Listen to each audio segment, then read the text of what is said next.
Mercer laughed first. Loud, deliberate. The kind of laugh that needed an audience, and every man on that range gave him one.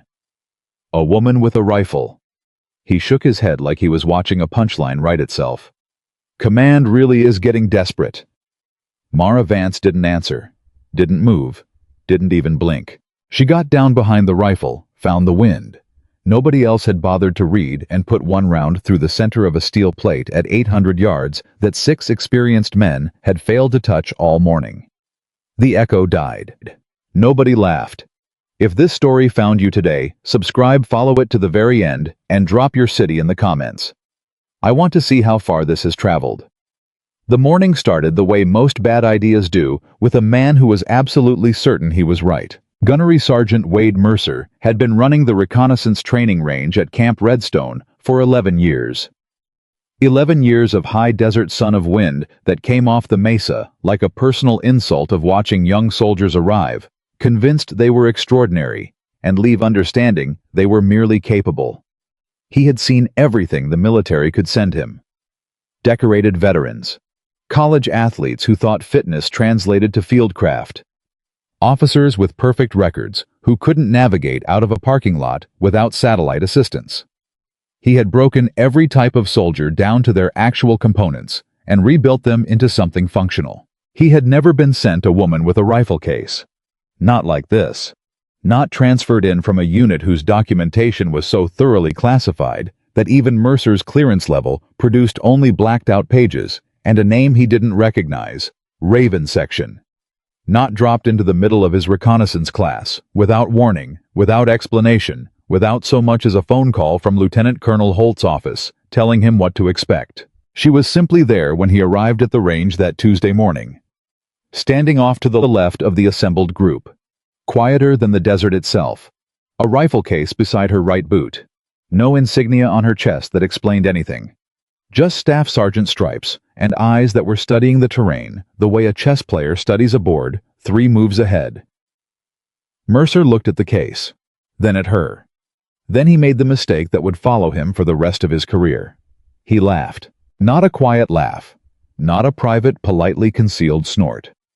A full public, open-throated laugh that carried across the range and reached every soldier standing in formation.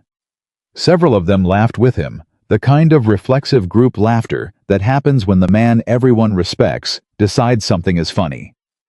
Sergeant Dorsey, standing second from the left, was one of them. He would think about that later.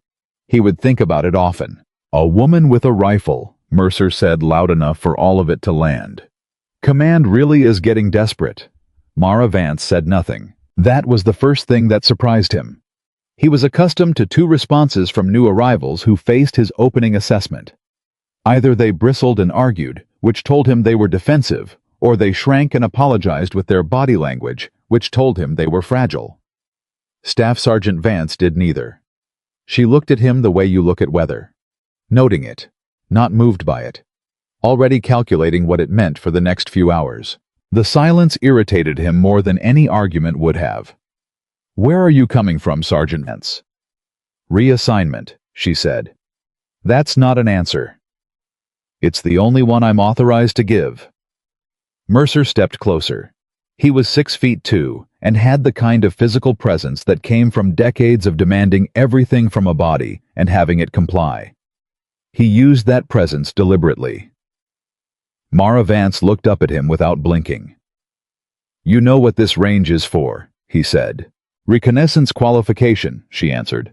Long-range observation target, identification, precision engagement, under environmental stress. Environmental stress. He repeated the phrase with just enough mockery to make it land. What's the longest shot you've made in field conditions, not a controlled range? Not a nice flat surface with flags telling you where the wind's going. Real conditions. She didn't answer immediately. That pause, that brief, deliberate pause, was something Mercer would analyze later and realize he had completely misread. He thought she was searching for a number that sounded impressive. She was actually deciding whether to answer at all. 1900 meters, she said finally. Nobody laughed that time. Mercer didn't laugh either. Instead, he studied her face for the telltale signs of exaggeration, the slight upward pull at the corner of the mouth, the eyes that flick away when a number is inflated. He saw neither. Moving target, Sergeant Caleb Dorsey asked from the formation. His voice was genuinely curious, rather than challenging. He was built like a man who had been loading weight onto a bar since he was 16, and he had been Mercer's most reliable soldier for 3 years. His question wasn't meant to needle her. He actually wanted to know. "Yes," Mara said. "What caliber?" "That's part of the classification." The silence that followed was different from the first one. The first silence had been the unit holding back amusement out of professional habit. This one was the unit actually paying attention, working through mathematics in their heads, doing the quiet calculation of distance and wind and elevation that every serious shooter does instinctively. Mercer shut it down before the curiosity became momentum. "Impressive numbers from a personnel file don't hit steel targets," he said. He turned toward the range and gestured toward the far end where a series of steel plates sat at distances ranging from 300 to 800 yards. "The wind this morning is at your face at the line, about 14 miles an hour. By the time it gets to the 800-yard plate, it's doing something different. Crosses over a ravine about 500 yards out, and the thermal effect changes the vector. Everybody here has already shot this morning. What's the score on the 800? Sergeant First Class Danny Ruiz, standing at the far right of the formation, answered flatly, 0 for 6. Mercer nodded. 0 for 6 on the 800. Wind's been beating everyone up. So. He gestured toward the firing position. "Let's see what headquarters sent us." It was a setup. Mercer knew it was a setup. The 800-yard plate in crosswind conditions with a thermal anomaly at mid-range was a legitimate challenge even for his best shooters. The point wasn't to watch her succeed. The point was to establish baseline reality early so that whatever inflated reputation she arrived with could be replaced by something measurable and honest. Mara Vance picked up her rifle case, walked to the firing line, and set up. She was methodical.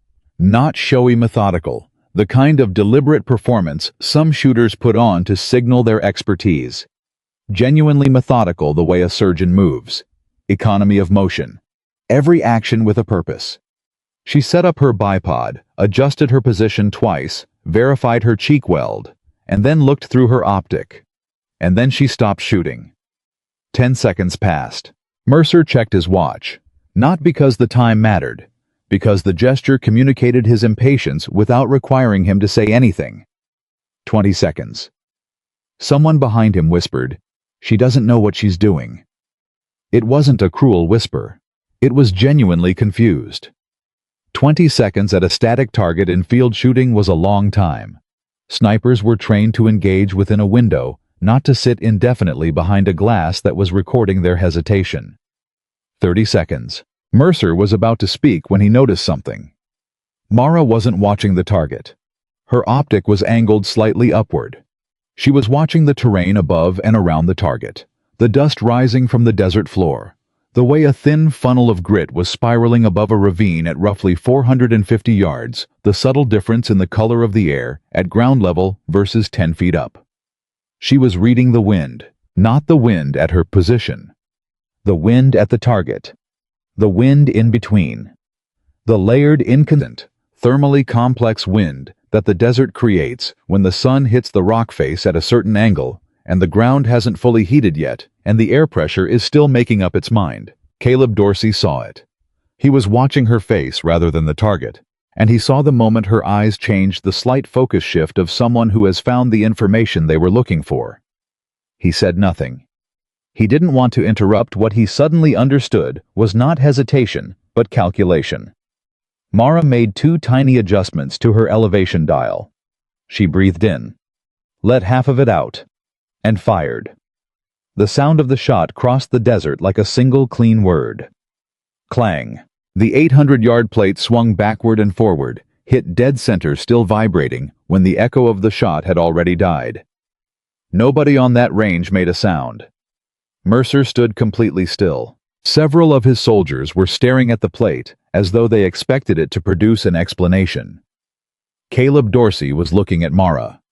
Ruiz had his mouth open slightly. The two younger privates at the far end of the line were doing the math in their heads and arriving at the same conclusion.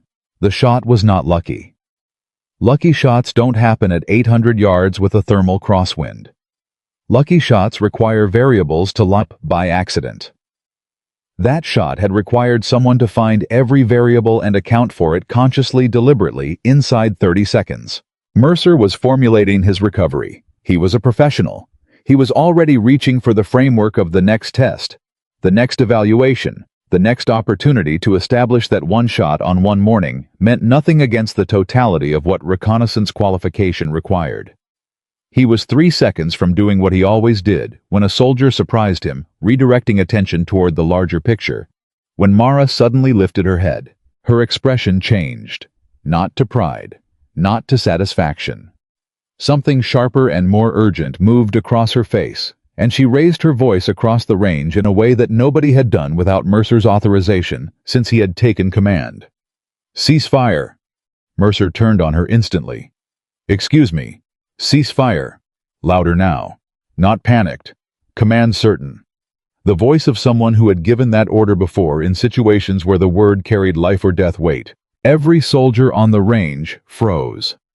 Mercer felt his temper climb.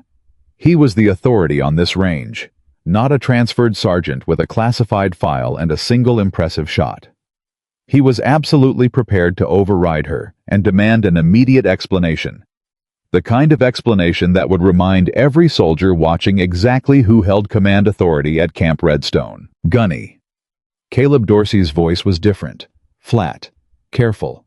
He was looking through his spotting scope at the downrange area, and the tone of that one word stopped Mercer's response before it happened. "Look at lane 4. Mercer raised his binoculars. Behind the group of targets in lane 4, barely visible through the blowing grit and the thermal shimmer rising off the desert floor, a figure was moving. A man in a maintenance coverall. He was walking through the restricted firing lane with his head down against the wind, carrying a tool bag, and he had no idea that the next scheduled shooter, Private First Class Torres, standing at the firing position for lane 4 with a loaded rifle, had already acquired the general downrange area and was preparing his shot. If Mara had not called ceasefire, if Torres had taken his turn, the maintenance technician would have been in the impact zone. Mercer lowered his binoculars. He looked at Torres, who had gone the color of old chalk. He looked at the technician, who was now visible enough that Caleb was already running toward the range boundary to redirect him. He looked at Mara Vance. She had already cleared her rifle. She was standing at the firing position with her back straight, holding her weapon at low ready, looking at the technician with the expression of someone who had caught something before it fell. "How did you see him?" Mercer asked. His voice was quiet now. The theatrical quality of his earlier tone had drained away entirely. "I wasn't watching the target," Mara said. "I was watching the whole picture. Torres was set up in lane 4. You were in lane 1. I know. You couldn't have—" He stopped himself. Because she had. Whatever she had been doing while she appeared to be preparing her shot, she had been tracking the entire range environment, not just her personal 800-yard steel plate. She had been doing two things simultaneously, solving her own shooting problem and monitoring the broader area, and she had solved both. She looked toward the distant technician, now walking safely away from the range under Caleb's guidance. "Being able to take the shot isn't the hard part, Sergeant," she said. Her voice had the quality of something stated plainly rather than performed. "Knowing when not to take it is." Mercer had 11 years of responses built up for almost every situation a training range could produce. He did not have one for this. The range stayed quiet, not the polite quiet of soldiers waiting for a senior NCO to speak.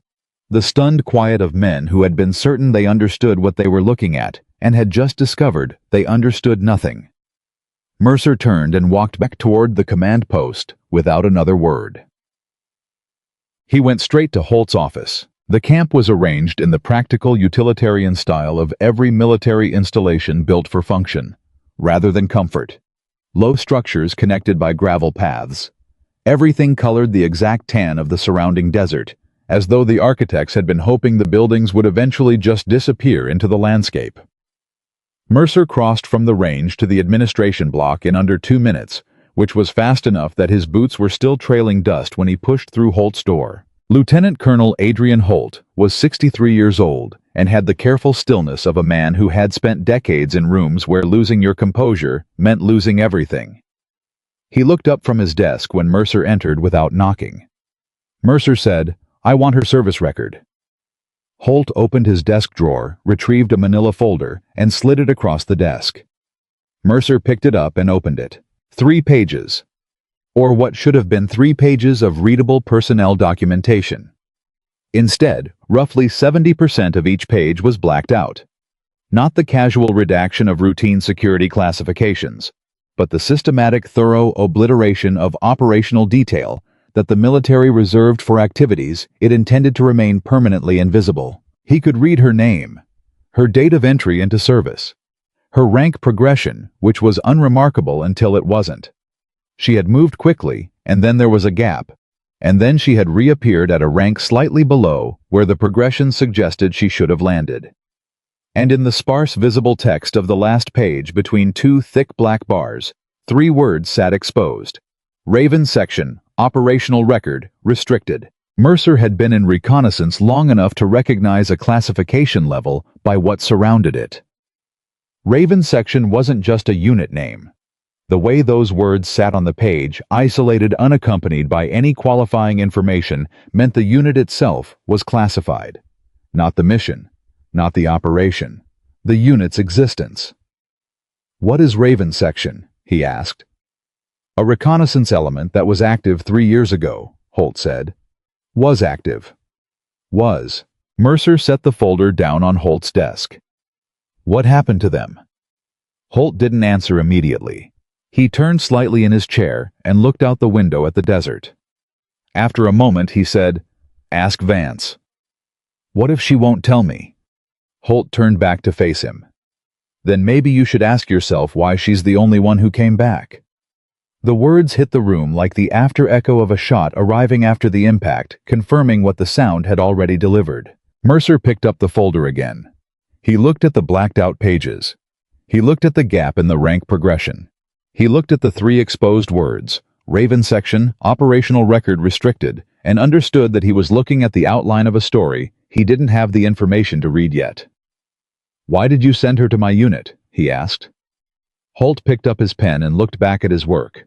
"Because she belongs there," he said. "And because you need to figure out why before you make the mistake of deciding otherwise." Mercer left without answering. The unit ate together that evening in the mess hall. Mara sat at the far end of a table with her tray and her coffee, and the quiet self-sufficiency of someone who had been the new person in a room many times before and had made her peace with the particular loneliness of it. She wasn't performing solitude. She wasn't creating distance to seem mysterious. She genuinely didn't require the social validation that most soldiers sought in their first week with a new unit. Caleb Dorsey watched her from 2 tables over. Howe was not a man who formed opinions slowly. He had formed and discarded a dozen impressions in the last 3 hours alone. First, the reflexive amusement, when Mercer laughed, then the confused recalculation, when the 800-yard plate rang, then the cold understanding. When he reached the maintenance technician on the range, and the man told him he had received an incorrect radio clearance for the lane and had no idea he was walking into a live fire area. Howe was sitting with that understanding now, which meant he was sitting with a specific, uncomfortable truth. Truth without Mara Vance, he might be at dinner with a body count on the unit's record. "She's quiet," said Ruiz, sitting across from him. "Yeah," Caleb said. "Mercer's pissed." "Yeah." "You think she's actually, Ruiz lowered his voice slightly. "One shot doesn't tell you everything." "No," Caleb agreed. "It doesn't." "But the maintenance guy." "One shot and one call," Caleb said. "I know." Ruiz pushed food around his tray for a moment. Then, Raven Section. "I tried looking it up. Nothing comes back." "I know. I tried too." "That means something." "It means a lot of things, Caleb said. "None of them are her fault." He picked up his coffee and looked down the table at Mara, who had finished eating and was now looking out the window at the dark desert beyond the perimeter lights. She wasn't thinking about the shot she had made, he decided. She wasn't replaying the moment the plate rang and the unit went silent. She was thinking about something farther away than this range, this camp, this desert. He couldn't know that yet. But he filed the observation. Over the following week, Mercer tested everything. How was a thorough man. He did not abandon his convictions based on range performance, because range performance was one variable in a complex equation, and 11 years of running reconnaissance training had taught him that the soldiers who looked best on qualification days were not always the soldiers you wanted beside you when a plan collapsed at 0:30 and improvisation became survival. He wanted to know what Mara Vance looked like under endurance stress. He wanted to know what she looked like when navigation equipment failed. He wanted to know what she looked like when the team fractured and someone had to hold it together. He designed evaluations accordingly. The first was a desert movement exercise. 22 miles with full kit in conditions that were optimized to make everyone miserable, departing before dawn, covering the worst terrain. Redstone had to offer finishing in the afternoon heat. Mercer was explicit about the parameters, pace was individual, but the finish time was recorded and finish time was graded. Caleb Dorsey finished first. He finished first by 14 minutes, which was not unusual. Caleb had a body and a pain threshold that were approximately unfair in endurance conditions, and his pacing strategy was the product of 3 years of running this same course. He came across the finish looking hard used but entirely intact. Mara finished 7th. Not the worst. Not in the middle. 7th out of 16, which was respectable. But 7th was not first, and it was not second, and every soldier on that exercise had noticed. Mercer noted it without expression. He made his mark in the column. What he also noted, because he was a thorough man, was what happened at mile 18. Private Torres, the same Torres who had nearly fired downrange at the maintenance technician 3 days earlier, had developed a significant navigation error somewhere around the 17-mile mark. His GPS had given him a reading inconsistent with the actual terrain, and instead of stopping to reconcile the discrepancy, he had trusted the device over his eyes. He was a quarter-mile off course and heading toward a section of the range that was not part of the exercise route. Mara caught it. She was 4 people behind him, running her own race, and she caught the navigation error by recognizing the terrain features around Torres were wrong. She ran forward, closed the gap in under 3 minutes, got to Torres, redirected him, and lost the time she spent doing it. She finished 7th because she stopped to fix someone else's mistake. Mercer recorded 7th. He did not record the correction. He was being deliberately incomplete, and he knew it, and he told himself he was applying rigorous standards without favor. He was not being honest with himself, but he wasn't ready to admit that yet. The second evaluation was close quarters response drills, the sort of quick decision tight space scenarios, where physical speed and spatial awareness determined outcome. A specialist named Hartwell, who had trained with a special reaction team before transferring to Redstone, was the unit's fastest responder. Hartwell was good. He was genuinely, measurably good, and watching him work was the kind of experience that reminded you what elite physical training actually produced. Mara was not faster than Hartwell. She wasn't trying to be. What she did instead was something Caleb watched closely enough that he pulled Ruiz aside afterward and described it precisely. Mara never competed with the drill itself. She competed with the outcome the drill was designed to produce. When the scenario required her to clear a simulated room with multiple targets, she wasn't trying to beat a clock. She was trying to exit the scenario with the correct priorities correctly resolved, and there were 2 simulations where the clock said she was slower and the outcome said she was more correct. Mercer graded the clock. Caleb started grading the outcomes. The third evaluation was the one that changed things. Mercer called it a standard navigation exercise. Coordinates provided terrain to cross a prescribed route that any competent reconnaissance soldier should be able to execute in 2 to 3 hours. He sent teams of 4. Mara was paired with Caleb Torres and a newer soldier named Weiss. The prescribed route crossed a dry wash at the midpoint. Mara stopped the team 50 yards before the wash. Caleb moved up beside her. Problem? Yes. She was looking at the ground. Not the GPS, not the terrain map. The actual physical ground around the edge of the wash. We're on the route, Torres said from behind them. He was still slightly defensive about the earlier navigation correction, and it showed in his voice. The crossing point is right there. Look at the debris line, Mara said. Caleb looked. He was a good soldier, but he was a fast-moving soldier. His orientation was forward momentum, and the debris along the washbank registered as background rather than information. He looked at it again more slowly this time and began to understand what she was seeing. The debris was fresh. Small branches, torn vegetation, a scour mark along the bank that the sand hadn't fully smoothed yet. The colors were wrong. The exposed soil under the pale surface sand was darker. Moisture. Dark in a landscape where the general color of everything was uniformly dry. Flash flood, Mara said. Recent. This wash ran within the last 48 hours. It's clear now, Torres said. Desert storm cells travel east at this time of year. We're in the back edge of the system that cleared yesterday. She looked up at the sky to the northwest, where the color of the air at altitude had the particular quality of weather that was organizing itself. If another cell hits above the mesa and drains into this watershed, this wash runs again. Dry in 20 minutes, full in 45. We'll be across in 10 minutes, Torres said. Or we won't be, Mara said. And then we're in the wash when it runs. Caleb made the call. We go around. Torres was frustrated. The detour added 22 minutes to the exercise. They finished late. Mercer recorded the time. 57 minutes after they cleared the alternative route and arrived at the finish point. Thunder moved across the sky from the northwest. The dry wash ran. Caleb stood at the finish point, listening to the sound of water moving through rock 50 yards away, and felt something settle in his understanding of Mara Vance that hadn't been there before. He found her afterward, when the unit was debriding at the command post, and Mercer was recording evaluation marks. You knew it was going to rain, he said.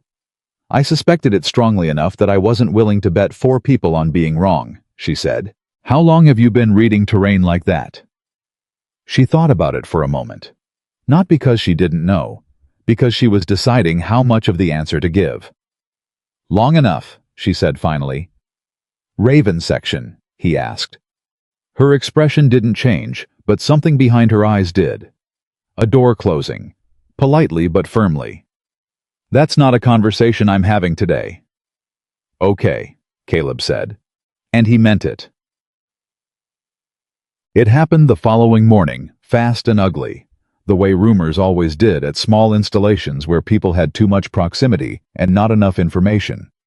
Caleb heard it from Ruiz, who had heard it from Torres, who had heard it from a soldier in the support section, who had somehow pieced together enough fragments to construct a narrative that was approximately as accurate as a rumor built from fragments could be Raven section.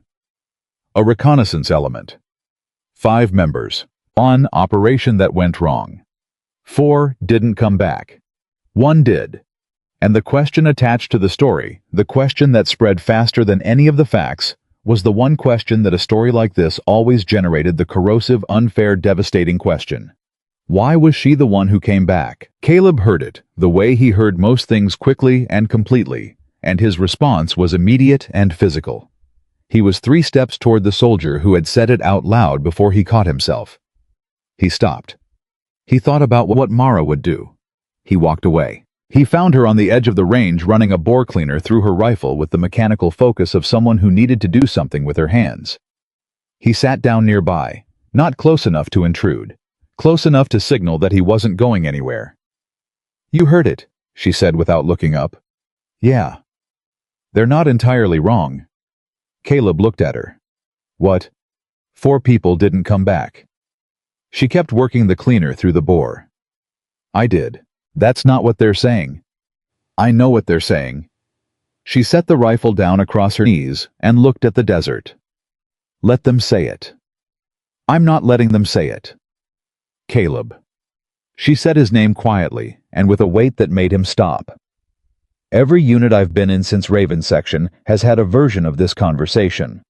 At some point, someone connects the record, does the math, and asks the question. I've stopped spending energy on it. It's not fair. No, she agreed. It isn't. But fighting a rumor usually makes it louder. She picked the rifle back up. The truth has a way of arriving on its own schedule. He sat with that for a moment. Can I ask you something? You can ask. Did you do something wrong? The bore cleaner stopped moving. A long silence sat between them, full of desert wind and the distant sound of the range officer running the afternoon shoot. I followed an order, Mara said finally. I've spent 3 years deciding whether that was the right call. And? I don't know yet. It was the most honest answer Caleb Dorsey had ever heard from another soldier, and he felt the truth of it settle into his chest in a way that changed something there permanently. He had been around soldiers who claimed certainty about impossible situations. He had learned to distrust that certainty. Mara's uncertainty was more valuable. I didn't say any of that. He just sat there while she finished cleaning the rifle, and that was enough. It was on the 6th day that Mercer cornered her. He waited until the evening when the rest of the unit had cleared out of the field house, and Mara was doing the administrative work of updating her equipment logs. The field house was a long, low building that smelled of gun oil and chalk dust, and the last light of the desert evening was coming through the high windows in the flat orange color that the high desert produced for exactly 20 minutes each day. Mercer walked in, pulled a chair around backward, and sat down. Mara kept working on her log. 4 soldiers disappeared and you came home, Mercer said. Tell me why. She closed the log. She didn't look at him immediately. She seemed to be deciding something, not whether to answer, but how to carry the weight of the answer from wherever it lived inside her to the surface where words could reach it. Because my team leader ordered me to leave, she said. Mercer waited. That was all she gave him.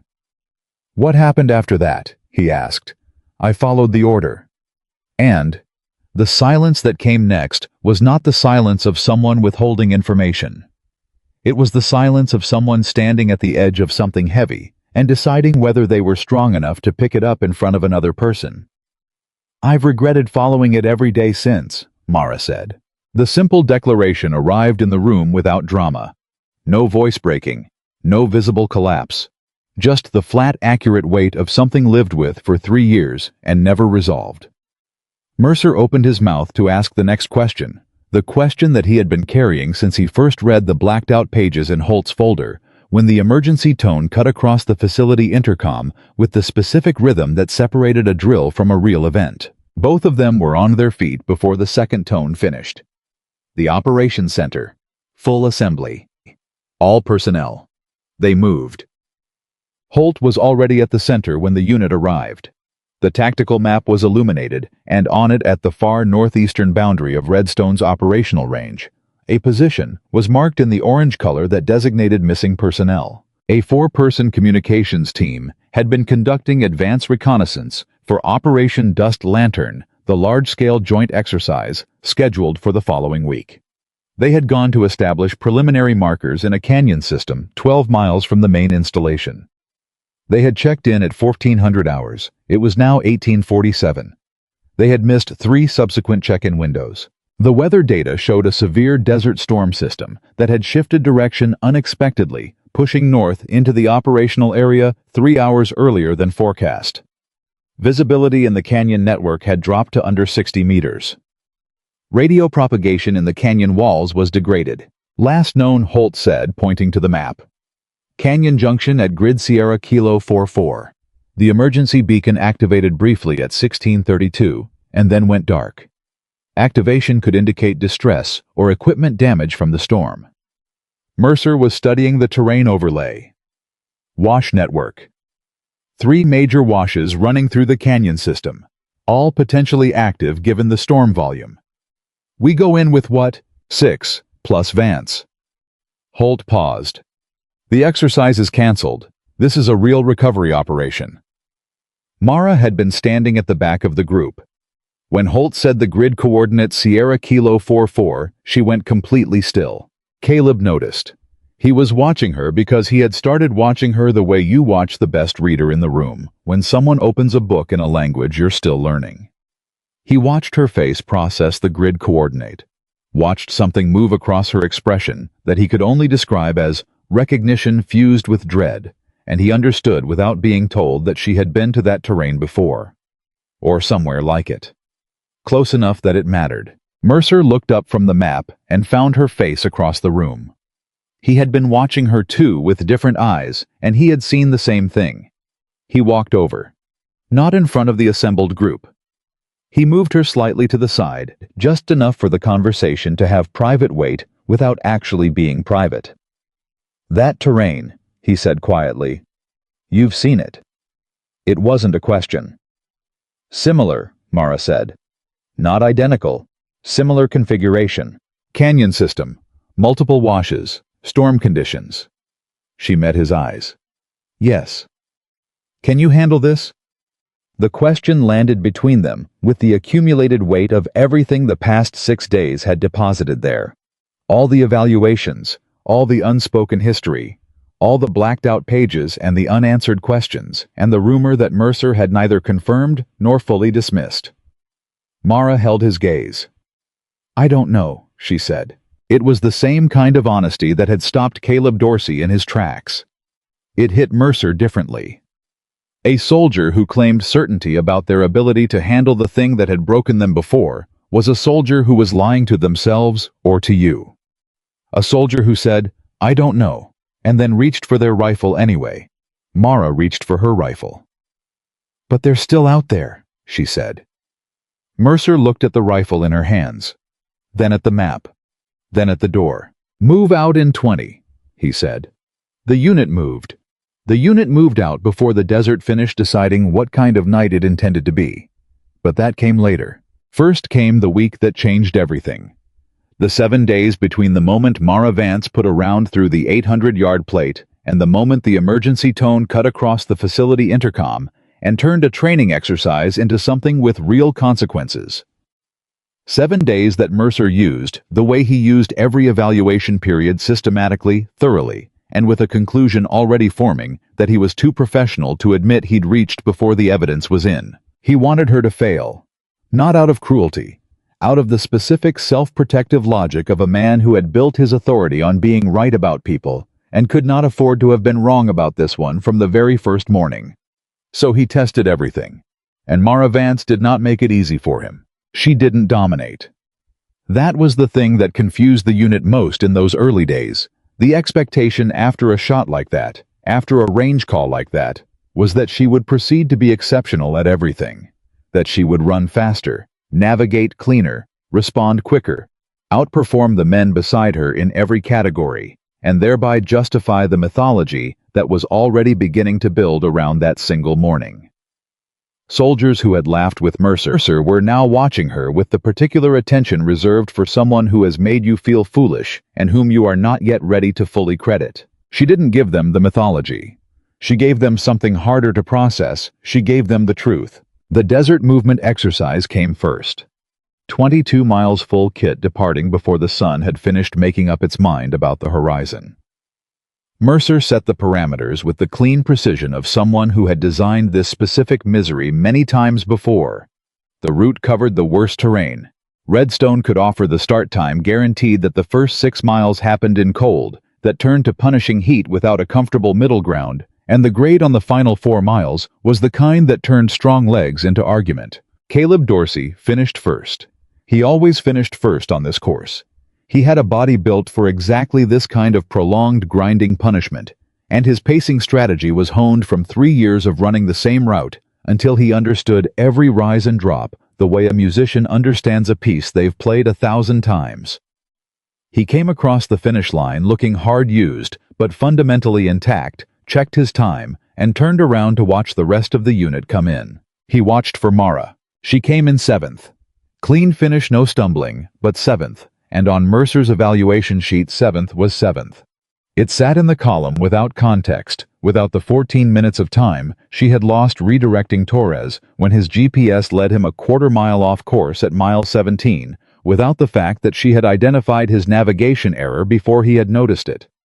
Himself, closed the gap between them in full kit, corrected his heading, and then resumed her own race, as though the interruption were a normal cost of doing business. Mercer recorded the time. He did not record what caused it. Torres knew. He came in 4 minutes behind Mara and avoided her eyes at the finish line with the specific guilt of someone who understood that another person's grade had been damaged by their mistake. He didn't say anything. She didn't expect him to. But Caleb had watched the whole sequence from the ridge near mile 18, because his finish time put him at the observation point, while the rest of the field was still working through the difficult section, and he had seen Mara run forward, seen her gesture at the terrain features. Torres had missed, seen Torres's body language shift from defensive to understanding in a matter of seconds. He filed it. He was building a picture, and every piece he added made the picture more interesting. The close quarters drills came next. Hartwell was the unit's benchmark for that kind of work, a former Special Reaction Team member who moved through confined space scenarios with the fluid efficiency of someone for whom speed was not an effort but a default state. Watching Hartwell run a drill was the kind of experience that recalibrated your sense of what fast actually meant. He was the standard, and Mercer used him as such. Mara was not faster than Hartwell. She didn't try to be faster than Hartwell. What she did instead was visible only if you were watching the right things, and Mercer, to his credit, was watching, even if he was watching for the wrong reasons. In 2 of the 4 simulation scenarios, the clock gave Hartwell the edge. The outcome gave Mara a different kind of edge. She resolved the correct priorities in the correct sequence, which meant her slower time produced a cleaner result.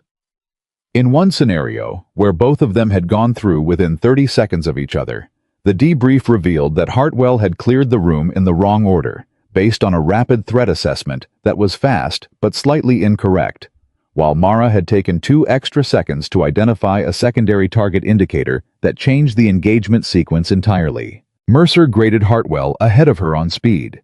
He didn't grade the outcomes differently. Caleb said nothing. He was keeping score in a separate column that Mercer couldn't see. It was the navigation exercise that broke the pattern. Open the drill, where Mercer sent teams of 4 into the terrain with prescribed routes and evaluated them on completion time and route adherence. Caleb was paired with Mara, Torres, and Weiss. The route was standard reconnaissance work, the kind of thing every soldier on the team had done enough times that the only variable was execution. The prescribed route crossed a dry wash at the midpoint. Mara stopped them 50 yards short. "We're on the route," Torres said immediately.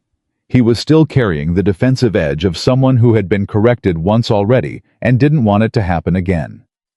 "The crossing is right there. Look at the soil," Mara said. She wasn't looking at Torres. She wasn't looking at the GPS or the map or anything that provided official information. She was looking at the ground along the bank of the wash with the focused attention of someone reading a language everyone else had forgotten. The debris line, the color under the surface layer. Caleb moved up beside her. He looked at the bank. He looked at the dark soil exposed beneath the pale top layer of sand, at the torn vegetation along the high water mark at the debris field that hadn't been there on the last time this route had been cleared. He looked at it the way Mara had looked at the terrain above the 800-yard target, not as background, but as data. "Flash flood," he said quietly. "Recent, within 48 hours. She looked northwest where the sky at altitude had a quality to it that the desert produced when weather was still making decisions. The storm system that cleared yesterday ran northeast. We're in the trailing edge. If another cell organized over the mesa and drained into this watershed, we'd have maybe 20 minutes, Caleb finished. "Less," Mara said. "The canyon geometry accelerates the runoff. We'll be across in 10, Torres said.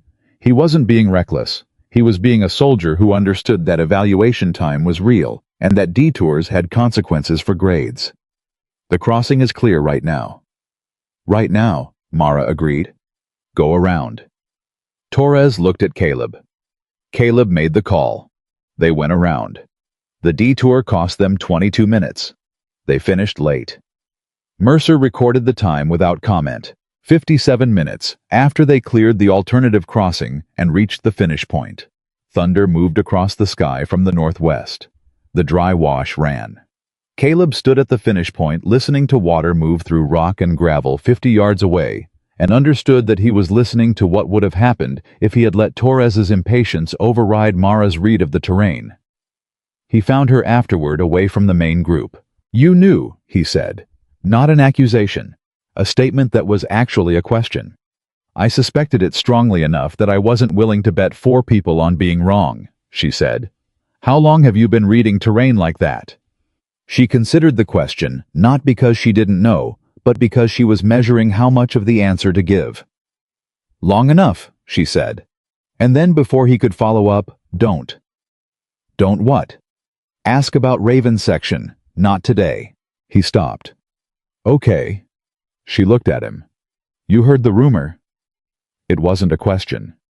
"Yeah," he said. "Then you know what they're saying." "I know what they're saying," Caleb said. "I also know it's wrong." Mara looked at him for a moment, with an expression he couldn't fully decode, something between gratitude and exhaustion. The look of someone who had been carrying a weight for so long that even hearing it acknowledged cost something. "You don't know enough yet to know if it's wrong," she said. "I know enough," he said. She didn't argue. She picked up her kit and walked back toward the unit assembly point, and Caleb stood there in the desert, with the thunder still moving across the sky, and the wash still running 50 yards away. And he understood that he had just made a decision about which side of a line he was standing on. He was standing on hers. The rumor moved the way rumors always moved, at small installations, faster than information, slower than the damage it caused. By the 4th day, most of the unit had heard some version of it. 5 members of a reconnaissance element called Raven Section. An operation 3 years ago. 4 didn't come back. 1 did. And the corrosive question attached to every retelling like a tale. Why was she the one who survived? It was the kind of question that didn't need an answer to do its damage. The asking was the wound. The repetition was the infection. Every time someone repeated it in a hallway, or a mess hall, or a corner of the field house, the question gained the weight of implication without requiring anyone to actually make a direct accusation, because direct accusations could be answered and refuted, and implications couldn't. Mara heard it. She heard everything on that installation. Situational awareness was not something she switched off when she walked away from the range. She heard it, and she made the decision she had apparently made every other time this story had circulated in a new unit. She let it go.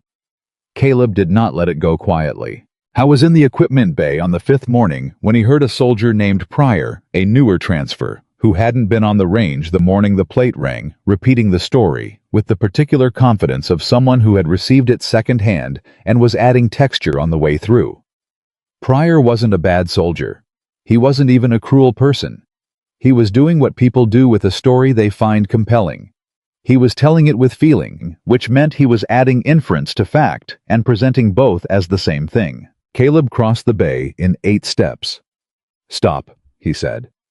Pryor looked up. The 2 soldiers he'd been talking to went carefully still. "Stop what?" Pryor said. He was trying for casual and landing on defensive. "Whatever you think you know about Raven Section," Caleb said, "you don't. I'm just saying what I heard. What you heard is fragments from people who also only heard fragments. You're building a story out of nothing and putting her name on it." Caleb's voice was level. It was the kind of level that came from a man deciding very deliberately not to raise it. "Don't." Pryor held his ground for exactly 2 seconds. Then the 2 soldiers beside him found other things to look at, and Pryor's ground became less interesting to hold. "Fine," he said. "Fine." Caleb turned around. Mara was standing at the bay entrance. She had heard the whole thing. Caleb opened his mouth, and she held up one hand, a single small gesture that asked him to stop. "Don't," she said. I know what he was doing." She walked into the bay, past him, moved to her equipment rack, and began checking her kit with the mechanical focus of someone who needed to do something with her hands. "Fighting a rumor makes it louder, Caleb. Every time you defend me, you give it more oxygen. So I'm supposed to stand there and let them say it. You're supposed to let the truth arrive on its own schedule." She checked the chamber on her rifle without looking up. "It does, eventually. And what if eventually takes too long? She finally looked at him. Then it takes too long. I've been living with this for 3 years. I can live with it here. He wanted to argue. He looked at her face and understood that arguing would be about him and not about her, and he shut it down. The truth, he said. What is it, the real version? She was quiet for a long moment. I followed an order I hated, she said. That's the real version. Everything else is classification and paperwork. And the 4 who didn't come back. The rifle check stopped. They did their jobs, Mara said. Every one of them. A pause. I did mine. The way she said it. The flatness of it. The weight packed into 5 words without a single crack in the surface told Caleb that this was the most painful possible truth. Not that she had done something wrong, but that she had done everything right and still come home to a world where right hadn't been enough. He didn't push further. She went back to her equipment. He went back to his. The evaluation period was supposed to run 10 days. On the 7th morning, Mercer called Mara into his office. It was a small room, a metal desk, 2 chairs, a corkboard with evaluation sheets pinned in overlapping layers, and a window that looked out onto the range. The light at that hour was flat and practical, the kind of morning light that didn't flatter anything. Mercer was already seated when she came in. He didn't offer her the chair, and she didn't take it without being offered. She stood across the desk from him, which was exactly the dynamic he intended. He opened the evaluation folder. Navigation late 8th place, when the detour is factored for time. Yes, she said. Endurance movement 7th. Yes. Close quarters 3rd. Yes. Range performance. He paused at that entry. Exceptional. He said the word carefully like he was testing how it tasted. But range performance is one metric. I know. What I'm seeing in aggregate, Mercer said, is a soldier who's good, solid, reliable in some specific ways, not exceptional across the board. He closed the folder. Which raises the question of why you were sent to my unit specifically from a classified element with a service record I can't read, if the answer is solid. Mara said nothing. You're not what I expected, he said. What did you expect? Either someone who couldn't back up the reputation. He gestured toward the range outside the window. Or someone who could back it up at everything. You're neither. No, she agreed. Explain that to me. She looked at him directly. I'm good at the things that matter when everything else has already failed. I'm average at the things that work fine when everything is going according to plan. She let that sit for a moment. Most training evaluates the second category. You've been evaluating the second category. Mercer stared at her. The navigation exercise, he said slowly. The wash. The wash ran, she said. 57 minutes after we cleared the alternative route. He had gotten that report. He hadn't connected it directly to her call, or rather he had connected it and then set the connection aside because connecting it meant revising something he wasn't ready to revise. You read that from the ground, he said, Ed. Yes. From soil color and debris, and the sky, and the debris pattern distribution, and the rate of vegetation damage versus the freshness of the torn edges. She said it without pride, just enumeration of process. I've been reading terrain in those conditions for 6 years. It's not a skill you learn in controlled training environments. Raven section, he said. The name landed between them. Mara's expression didn't break. But something shifted behind it the way light shifts when a cloud moves overhead. Present, and then not the difference visible only to someone paying close attention. That's classified, she said. I know it is. Mercer leaned forward. I'm not asking for an operational briefing, Vance. I'm asking you to help me understand what I'm actually looking at, because right now, I have a soldier who's performing at 7th place on endurance runs and stopping flash floods with her eyes, and I can't reconcile those two things without context. A long silence. Then, the unit I was with operated in environments where the official information, the GPS, the maps, the forecast, the intelligence package was routinely wrong or incomplete or compromised. What you learned to rely on was the physical world around you. What the ground was telling you. What the air was doing. What the silence sounded like when it was wrong. She met his eyes. You stop competing with your teammates in those conditions. You compete with the situation, because the situation is the only opponent that actually matters. Mercer sat back. That explanation, quiet, technical, completely without performance, reorganized something in his thinking, with the irreversibility of a piece fitting into a puzzle. The navigation drill. The wash. The maintenance technician on this range, seen from 2 firing lanes away, while she was simultaneously solving her own long-range shot problem. The ceasefire call. She wasn't slow in some areas because she was limited. She was calibrated to a different threat environment than the one his training program was designed around. He was opening his mouth to say something he wasn't sure yet what, when his radio crackled. The emergency tone came through before the dispatcher's voice. Both of them were on their feet.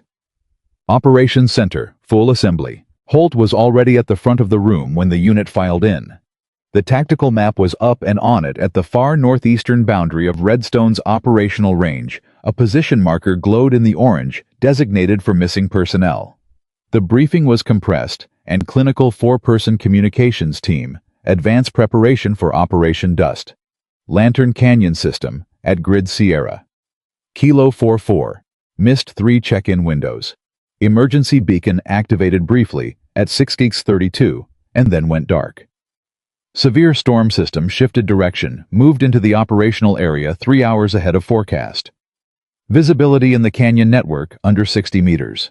The exercise was canceled. This was a real recovery operation. Mara stood at the back of the assembled unit and listened to the grid coordinate. Sierra Kilo 44. The canyon system at Sierra Kilo 44. She had never been to that specific terrain. But she knew the topology. She knew what canyon systems in that geology did when desert storm cells pushed water through them unexpectedly. She knew the configuration of unstable wash networks in red rock terrain. She knew the way narrow ridgelines created false shelter and exposed your position to secondary hazards the moment the wind shifted. She knew because she had been in terrain that looked exactly like it. 3 years ago, and 4 people she would have died for had not come home. The briefing continued around her. She heard Mercer asking about the wash network. She heard Holt describing the last known position. She heard the unit beginning the rapid, focused reorganization of men who had been running training scenarios 40 minutes ago and were now running something real. And she stood completely still, while the map of Sierra Kilo 44 burned itself into her mind and overlaid itself on a different map from a different night. And the 2 images sat on top of each other in the particular way that trauma and geography combine when you've carried something long enough. Caleb was watching her. She knew he was watching her. She didn't look at him. Mercer moved through the assembled group to her position at the back. He stepped close enough that the conversation was between them and not the room. That terrain, he said. Low, direct. Similar configuration, she said. Not the same location. Similar enough. Yes. Wash network, canyon walls, storm conditions. Yes. He studied her face. Mercer had spent 11 years reading soldiers, reading the specific geography of a face under pressure.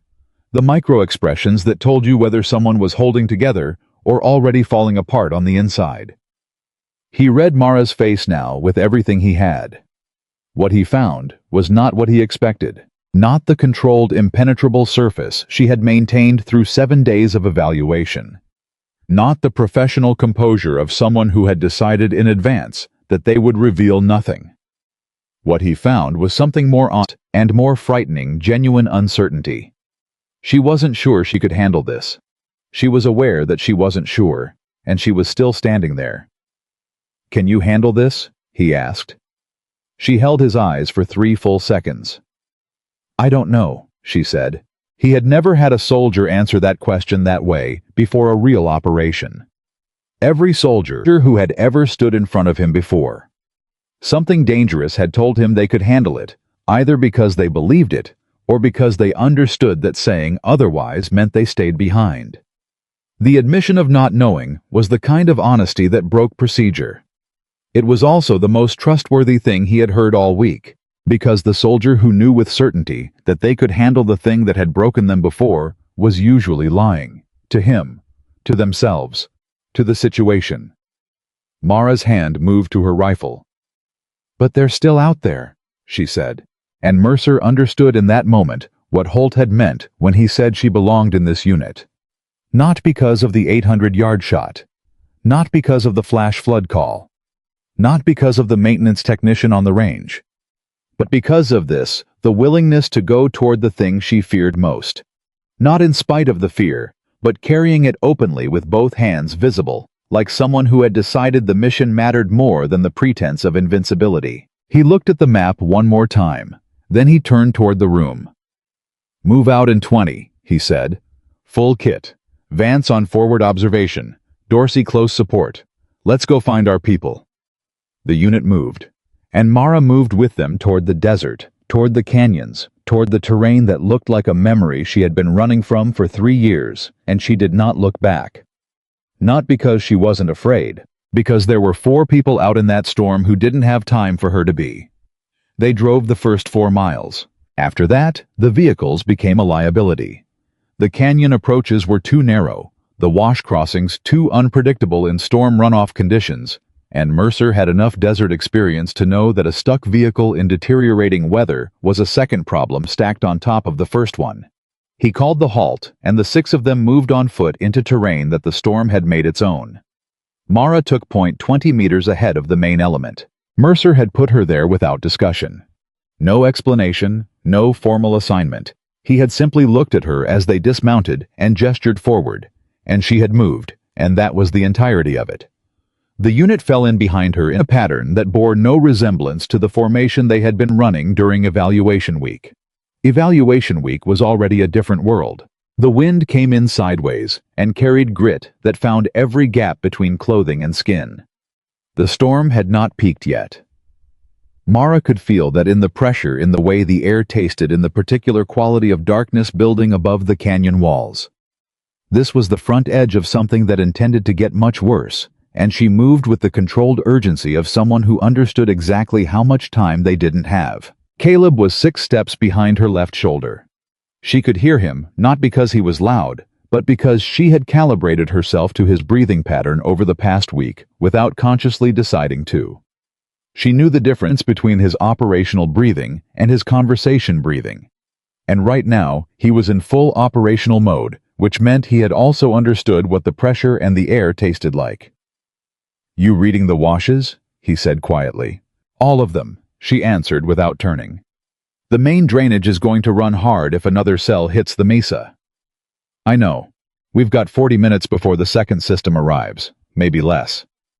She stopped crouched, put her hand on the ground, felt the vibration traveling through the rock beneath the surface layer of sand.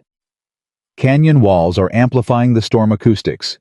Don't trust your ears for direction in there. Use your eyes and the ground. "Got it," Caleb said. She moved forward again. Behind them, Mercer was monitoring radio traffic with the operations center at Redstone, and the traffic was not encouraging.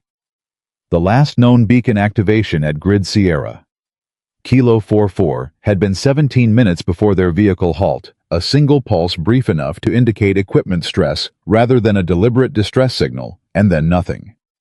The communications team had 4 people: Sergeant First Class Reyes, Corporal Huang, Corporal Darden, and Private Wakefield. All experienced, all trained for field conditions, and all somewhere in a canyon system that was actively becoming more dangerous with every minute the storm pushed weather into the drainage network. Mercer called forward. "Vance, estimate to the beacon position." She didn't answer immediately. She was counting her steps against her mental map of the terrain, cross-referencing what she knew from the operations briefing with what the ground beneath her boots was telling her about gradient and drainage direction. 22 minutes, she said. "If we take the north approach." South approach is more direct. South approach crosses 3 wash junctions. The middle one is already running. I can hear it. A beat of silence from Mercer's position. Then, north approach. Move. She moved. They heard the wash before they reached it. The sound came through the canyon acoustics, distorted and amplified, a low constant rush that the walls turned into something almost like white noise, undifferentiated and enveloping. Mara stopped the element with a closed fist raised over her shoulder and listened for 10 full seconds, parsing the sound, separating the storm wind from the water movement, estimating volume and speed. "It's running fast," she said. "But the channel here is wide enough that the banks are stable. Single file crossing. Stay up on the east side of the channel bed. Don't stop in the middle." "How deep?" Ruiz asked. "Ankle to knee. It's moving fast, not deep." "You sure?" She looked at him. "No, cross anyway." She went first. The water was cold, and the current had more push than the depth suggested. She felt it against her boots and calves, felt the way it wanted to rotate her downstream, and she planted each step with deliberate care and crossed in 11 seconds. She turned and signaled the others across one at a time, watched each soldier navigate the current. Noted that Torres hesitated on the east bank entry point and called his exact step placement from across the channel, so he didn't have to figure it out under pressure. Mercer crossed last. He said nothing when he reached her side. She was already moving north. The emergency beacon pulsed again at exactly the 41-minute mark. It lasted 9 seconds longer than the earlier pulse, which meant someone had it in their hands and was operating it deliberately rather than the equipment responding to physical stress. 9 seconds of signal, and then it died. But 9 seconds was enough for Mara to take a bearing. She stopped moving, oriented herself, cross-referenced the bearing with the terrain her feet had been reading for the past 22 minutes, and understood something that the direct-to-beacon route would have missed. "They're not at the original grid," she said. Mercer moved up beside her. "The beacon signal came from 40 meters northwest of the original position. They've moved." She was looking at the ground again. The same ground-reading discipline she had used on the navigation exercise on the wash crossing on the range the first morning. Present everywhere. Constant. Or they were moved. What's 40 meters northwest of the grid? She had memorized the terrain overlay from the Operations Center briefing. Survey structure. Old geological monitoring station. Abandoned. Shelter, Caleb said from behind them. Or containment, Mara said. The word hit the group and nobody spoke for 3 seconds. Mercer's voice went flat and careful. "Elaborate."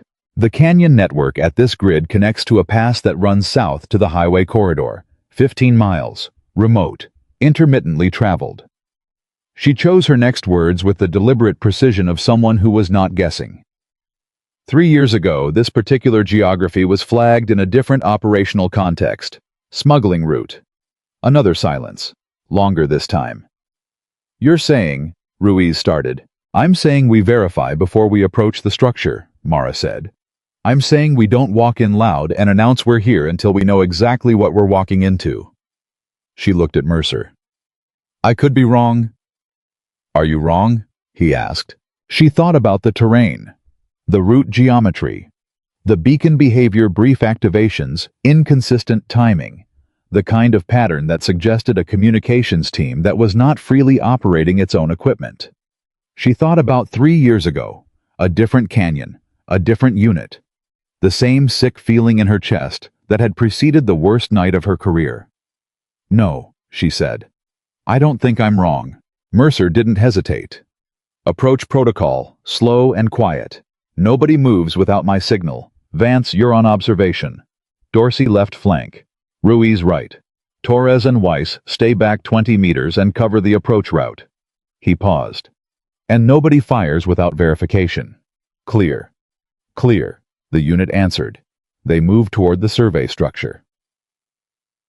Mara found the elevated position 30 meters from the structure's north wall, a natural rock shelf that gave her sightlines to both the main entrance and the secondary access route that ran along the south side. She set up without instruction, without discussion, the way she did everything efficiently, and without announcing herself. She settled behind her optic and began to read. 2 individuals inside the main structure, visible through gaps in the wall. Material as heat signatures and shadow movement. The entrance was accessible, but not guarded from the outside, which meant either confidence or reduced numbers. Tracks in the surrounding sand, multiple sets not all consistent with standard military footwear. And along the south access route, a faint but definitive sign, a length of paracord caught on a broken wall edge.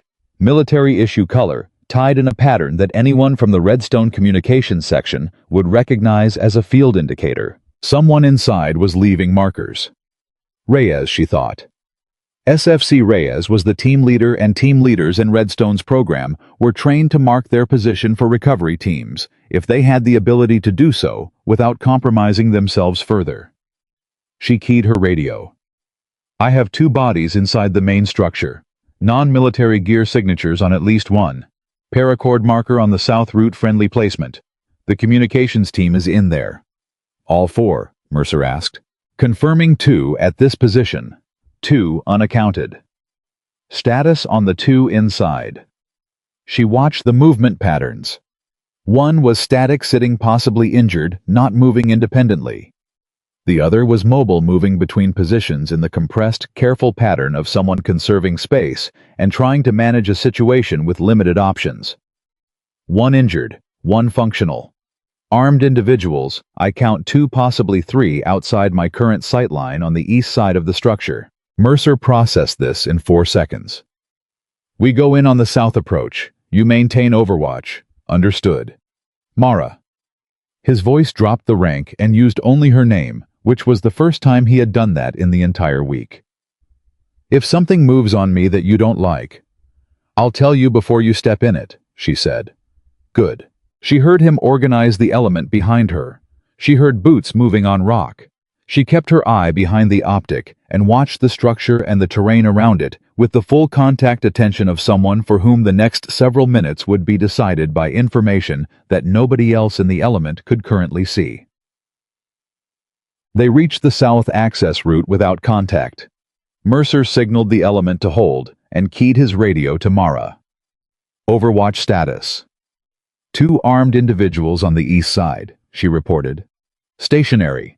They're watching the canyon approach the direction you came from, not the south route. You have a window, maybe 3 minutes before the storm shift changes their sight orientation. Copy. Moving. She watched Mercer and Caleb move along the south wall toward the entrance. She watched the 2 armed individuals on the east side. Neither of them had moved. Neither had responded to the element's approach, because the storm acoustics that made communication difficult were also swallowing the sound of boots on rock. She watched the entrance. She watched the sky where the second storm cell was building in the northwest, with the deliberate, unhurried menace of weather that had no schedule to keep. Then she saw the third person.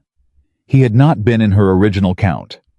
He emerged from behind a section of collapsed wall material on the structure's northeast corner, moving fast, and his line of movement was going to intersect with Mercer's position before Mercer could see him. Contact right, she said into the radio.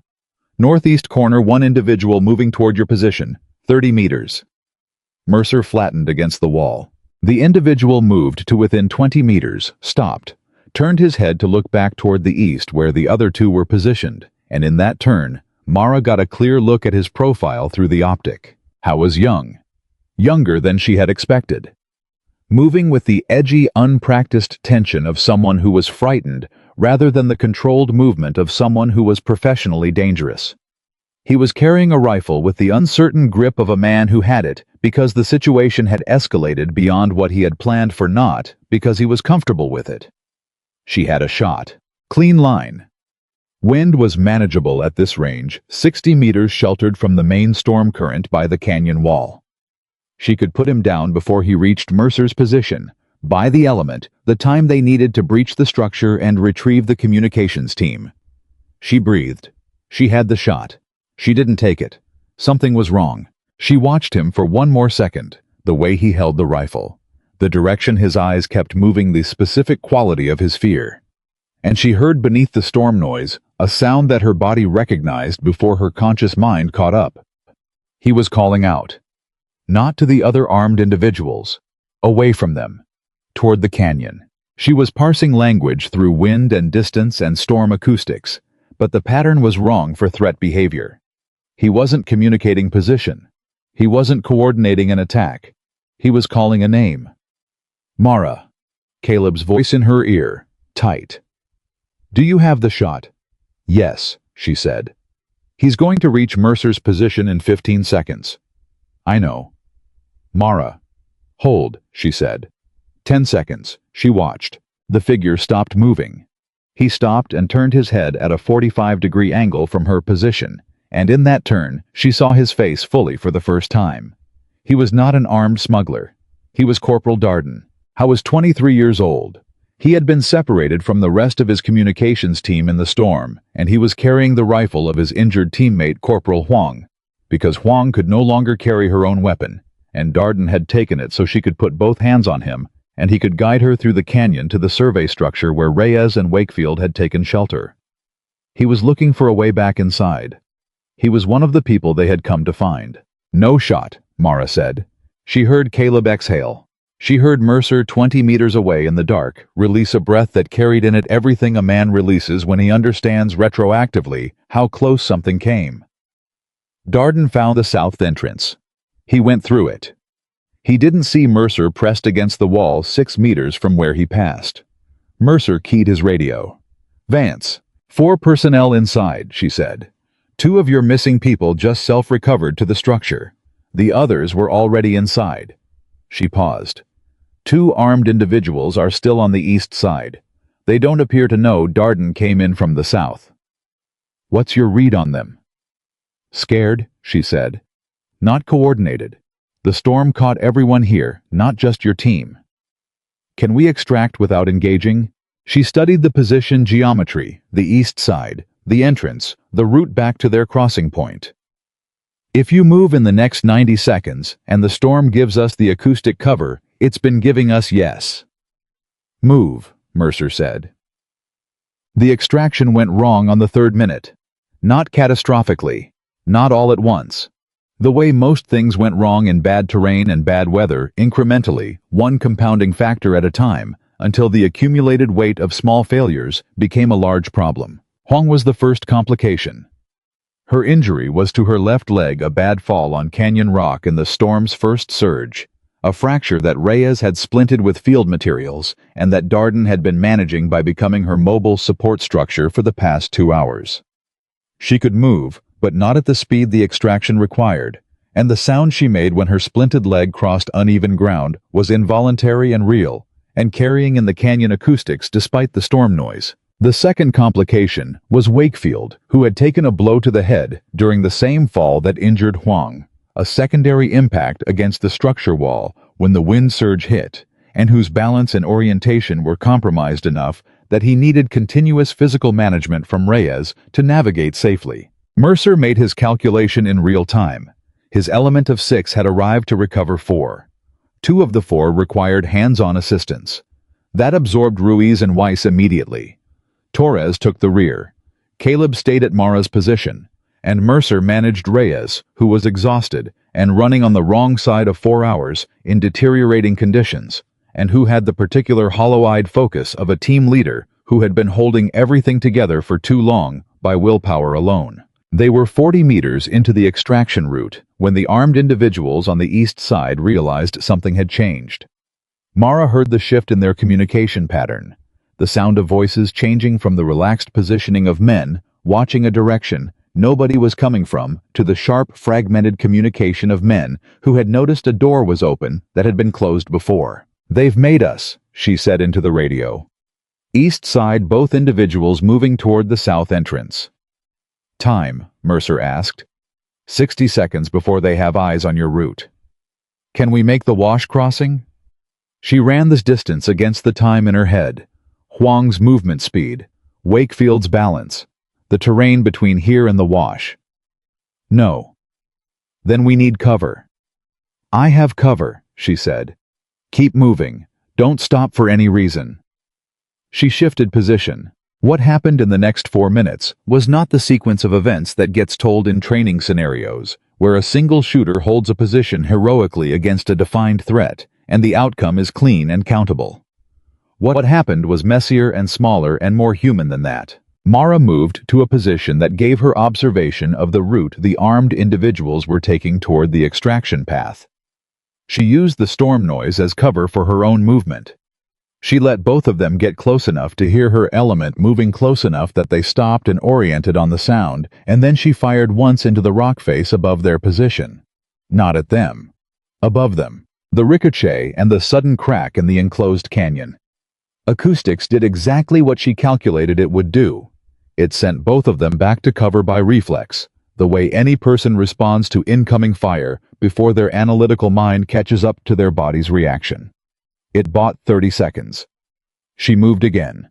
She fired again, different position, different angle, creating the acoustic impression of multiple shooters rather than one. Another 30 seconds. Mara, Caleb said in her ear. He was with the element covering their movement. We're at the wash. Cross, don't wait. The water's up. She felt that in her chest. The second storm cell had been hitting the mesa drainage for the past hour, and the wash they had crossed earlier was no longer running at ankle-to-knee depth. She already knew this. She had been tracking the sound of it through the canyon acoustics for the past 8 minutes. How high, she asked. Waist on Ruiz, fast. Cross Huang first. Ruiz and Weiss together, one on each side. Then Wakefield with Reyes.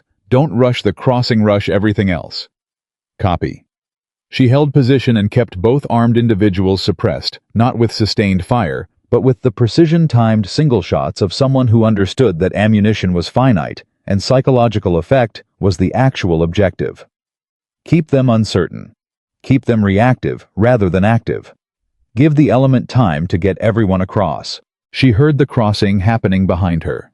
She didn't look. She kept her eyes on the threat. Third shot. Different angle again. One of the armed individuals called out not in English, but the tone was universal. He was talking to the other one, telling him to wait, telling him not to move until they knew how many they were dealing with. Good, Mara thought. Keep talking. Mara, Mercer's voice. Element is across. Everyone, we're waiting on you. Move to the vehicle point, she said. Don't stop. We're not leaving. I'll be 30 seconds behind you. Go. A pause. Mercer, she said. Go. He went. She fired one more time, placing the shot with the specific calculation of someone who was ending a conversation rather than starting one, and then she moved fast low back along the route she had memorized before the operation began toward the wash. The water was at her hips when she hit it. The current was harder than anything she had crossed earlier. It grabbed at her legs with the indifferent power of water that had been accumulating force in a confined channel for an hour and had no interest in individual resistance. She planted her feet and moved, and the current tried to rotate her, and she corrected and moved again, and the opposite bank was 12 feet away, and then 8, and then 4, and then she was on it, gasping her hands on the bank rock, pulling herself up the last 18 inches onto solid ground. She ran.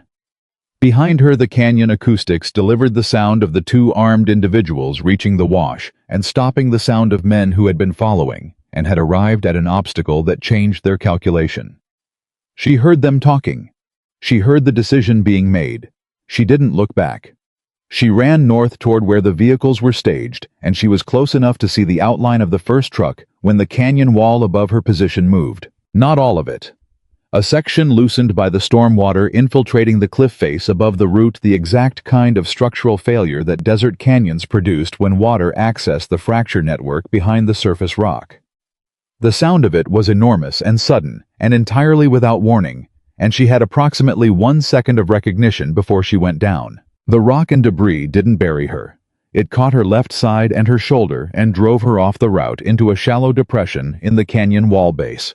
A natural hollow that the falling material partially covered, partially missed, trapping her in a confined space with debris above and beside her, and a ringing in her ears that told her the impact had been significant. She was alive.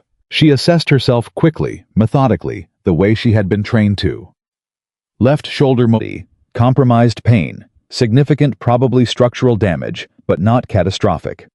Left leg functional. Head, she had taken a glancing impact, but her orientation was intact. Radio, she keyed it and heard static. She keyed it again. Static. The radio had taken damage in the fall, or the antenna was blocked by debris. Either way, she was silent to the element. She started moving debris with her right hand. At the vehicles, the element had heard the collapse. The sound of it came through the canyon acoustics as a grinding concussive impact, and every soldier in the group turned toward it at the same moment with the same expression. The specific arrested expression of people whose job is to go toward sounds like that, and who are currently standing with 4 recovered personnel who can. Caleb was already moving back toward the canyon before Mercer's hand came down on his shoulder. "Hold," Mercer said. "She's in there." "I know." "The canyon wall." "Caleb." Mercer's grip tightened. "Hold." Caleb turned on him. In 11 years of service under Mercer, he had never turned on him like this, with the full force of something that had moved past professional disagreement into something personal and urgent and not entirely rational. "She's under that debris. She could be—" "If she's under it and hurt you, running in blind makes 2 casualties," Mercer said. His voice had the quality of a man saying something that cost him something to say. "We assess. We plan. We go back with a method." "We don't have time for a method. Dorsey." Mercer's voice dropped to the frequency he used when something was absolute. "Listen to me. This is the exact mistake she made herself sick over for 3 years. Running blind into a situation because someone you care about is in it. She told you about the order she followed. The order that kept her alive when her team leader made her leave." Caleb went still. "Following the order she hated," Mercer said, "was harder than going back. It was the right call, and it cost her everything. Don't repeat the thing she's been blaming herself for. Do it right." The words landed in Caleb's chest like something breaking and something holding at the same time. He stopped. He breathed. "Reyes," Mercer said, turning to the exhausted SFC who was managing Wakefield beside the first vehicle. "Can Huang move without support for 30 seconds? Reyes assessed his team. 30 seconds, yes. Then Ruiz and Weiss take overwatch on the personnel. Dorsey, you're with me. We go back and organize, not blind." He picked up his radio. "Operations, this is Mercer. We have 4 recovered personnel at the vehicle point. Canyon wall collapse on the extraction route. Requesting." Mara's voice came through the radio. Broken. Interrupted by static. But there. "Element. Radio check." Every person at the vehicle point went completely still. "Mara." Mercer's response was immediate. "Say status." "Static." Then, "Alive. Shoulder compromised. Debris cleared. Moving to your position." Caleb closed his eyes. He opened them. "Copy," Mercer said. His voice was steady and professional and contained everything it was containing. "We're holding at the vehicle point. Don't rush." "Copy that." A pause. Then through the static, "Sorry about the radio blackout." Mercer looked at Caleb. Caleb let out a breath that had been compressed for the past 4 minutes into something that had no name. They saw her emerge from the canyon approach 3 minutes later, moving with the deliberate managed gait of someone who was injured and was managing the injury with the same methodical attention she applied to everything else. Left arm held slightly in, right hand free, moving steadily, not fast, not stopping. When she reached the vehicles, Ruiz moved to support her, and she let him, which told Mercer more about the injury's severity than anything she would have voluntarily reported. She looked at the 4 recovered personnel, Reyes, Huang, Darden, Wakefield, and something in her face changed. Not dramatically, not with the visible emotional release that the moment might have warranted in a different story. Just a small, quiet settling. The specific expression of someone who has been carrying a question for a long time and has just received an answer. They were alive. All 4 of them. She had gone into the terrain that looked like her worst memory, and everyone had come out. Caleb stood beside her, while Ruiz applied a field splint to her shoulder. He didn't say anything about the 4 minutes of radio silence. He didn't say anything about what Mercer had said to him on the canyon approach, or about the order that had kept her alive 3 years ago, or about any of the weight that was moving through the group in the compressed, unspoken way that soldiers process things after operations where the outcome was close. He just stood there. She looked at him. "You waited," she said. "Yeah," he said. "Mercer made you." Mercer was right. She considered that for a moment. "That's going to be hard for you to admit." "Already is," Caleb said. She almost smiled. Almost. The desert wind picked up around them, and the storm was moving past. Now its violence diminishing into the long, settling exhale of weather that has done what it came to do. Then Mara said something that nobody expected. "There's one more," she said. Mercer turned. "What?" "One of the armed individuals from the canyon. He stayed at the wash when the other one turned back." She looked toward the canyon approach. "He's been following the extraction route. He's been following it for the past 10 minutes. Every weapon in the group came up. Mercer moved to the canyon approach entrance with Caleb, and there at the edge of the route, moving slowly with both hands visible and away from his body, carrying no weapon, was a young man of approximately 22 years old, walking toward them with the specific body language of someone who has decided that whatever was behind him was more dangerous than whatever was ahead. He stopped when he saw the weapons. He raised both hands higher. He said something in Spanish that none of them could fully parse through the acoustics, but the final word was unmistakable. Ayuda. Help. Mercer looked at Mara.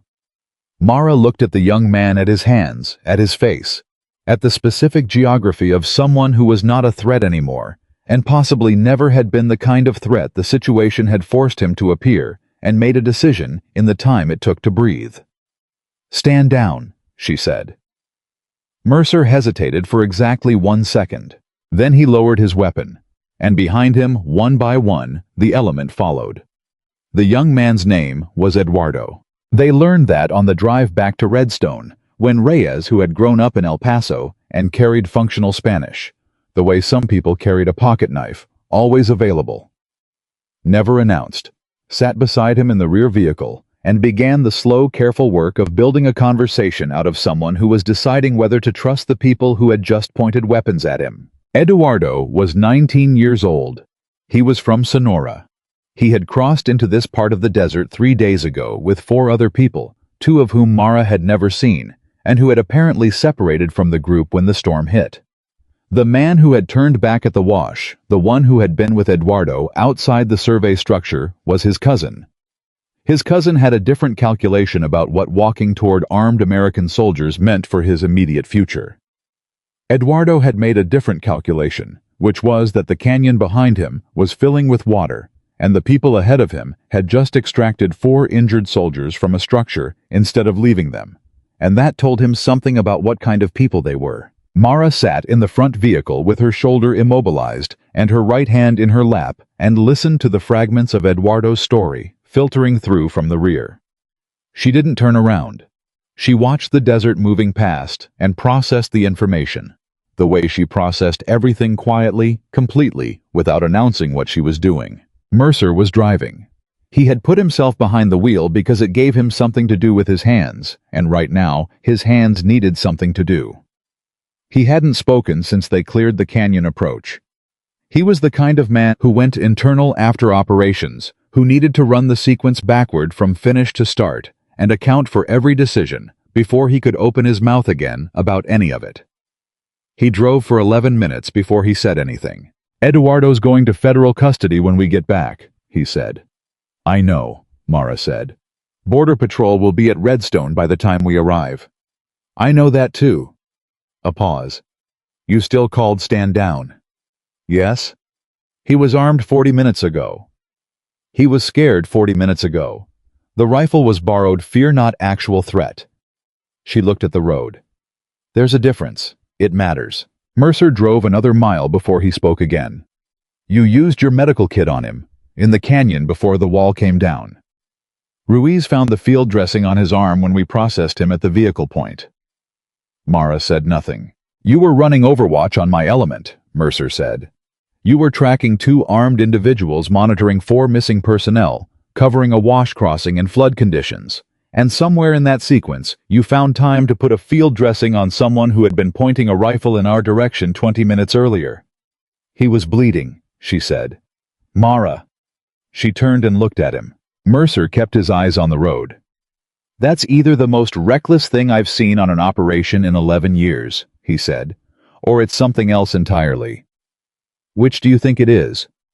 He didn't answer immediately. He drove. The desert moved past in the flat, dark colors of post-storm terrain, Everything washed clean and reconfigured by water that had come and gone. After a long moment, he said, "I think it's the reason Holt sent you to my unit instead of anybody else's." Mara faced forward again. She didn't confirm it. She didn't need to. The medical bay at Redstone was a long, bright room that smelled of antiseptic and the particular institutional cleanliness of spaces where people were regularly brought to be put back together. Mara sat on the examination table while the units attached. Medic Specialist Carver assessed her shoulder with the focused efficiency of someone who had been woken from a sound sleep by the return convoy and was now professionally awake and working. "Separated," Carver said. "AC joint. Grade 2, maybe 3. I need imaging to confirm, but you're going to feel it for 6 to 8 weeks. Can I work?" "Define work." "Field operations." Carver looked at her. "Not immediately. Light duty for 2 weeks minimum, after imaging." Mara nodded. Caleb was sitting in the chair beside the examination table. He had not been injured. He had also not left the medical bay since they arrived, and nobody had suggested he should, and he hadn't offered to. "Grade 2, he said. "It's fine," she said. "You crossed a flash flood with a grade 2 AC separation." "I didn't know it was grade 2 yet." "Mara, Caleb." She said it the same way she had said it in the equipment bay a week ago, quietly, with Wade asking him to stop before he turned her choices into a conversation about limits. It worked out. He leaned back in the chair. He looked at the ceiling. He looked at the floor. He looked at her. 4 people are alive because of how tonight went. 4 people are alive because Reyes kept his team together in that structure for 4 hours, she said.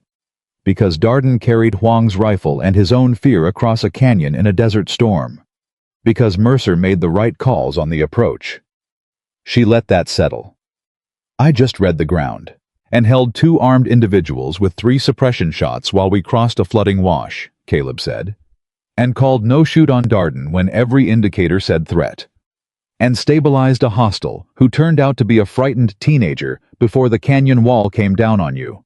He paused. "Just reading the ground." She almost smiled again. The same almost that had appeared in the desert after the operation, a thing that was close to arriving and then deciding it wasn't quite time yet. Carver finished the initial assessment and stepped back.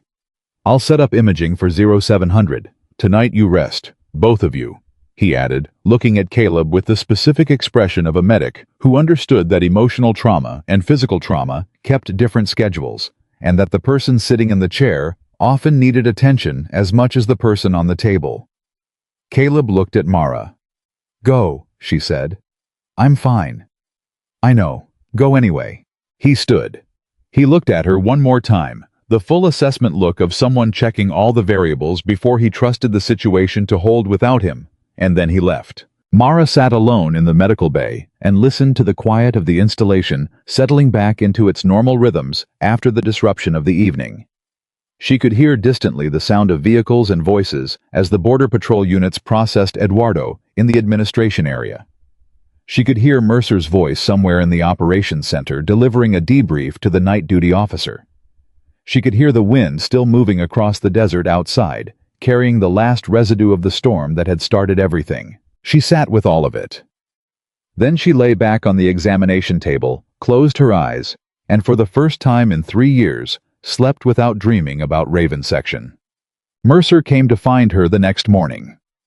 Not early, he waited until Carver had done the imaging and delivered the grade 2 confirmation and set Mara up with a sling and a pain management protocol before he appeared in the doorway of the medical bay with 2 cups of coffee and the particular expression of a man who has rehearsed nothing and is going to have to say something without a script. He set 1 cup on the table beside her, sat down in the chair Caleb had occupied the night before, said nothing for a full minute. Mara drank her coffee and waited. She was good at waiting.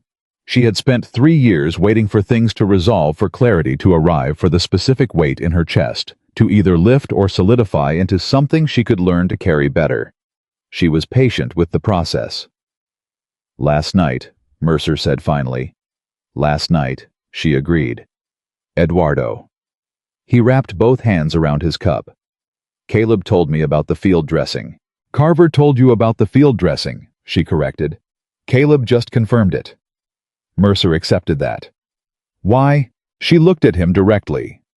It was the same direct look she had given him on the range that first morning, not challenging, not performing, just present. Fully, uncomplicatedly present.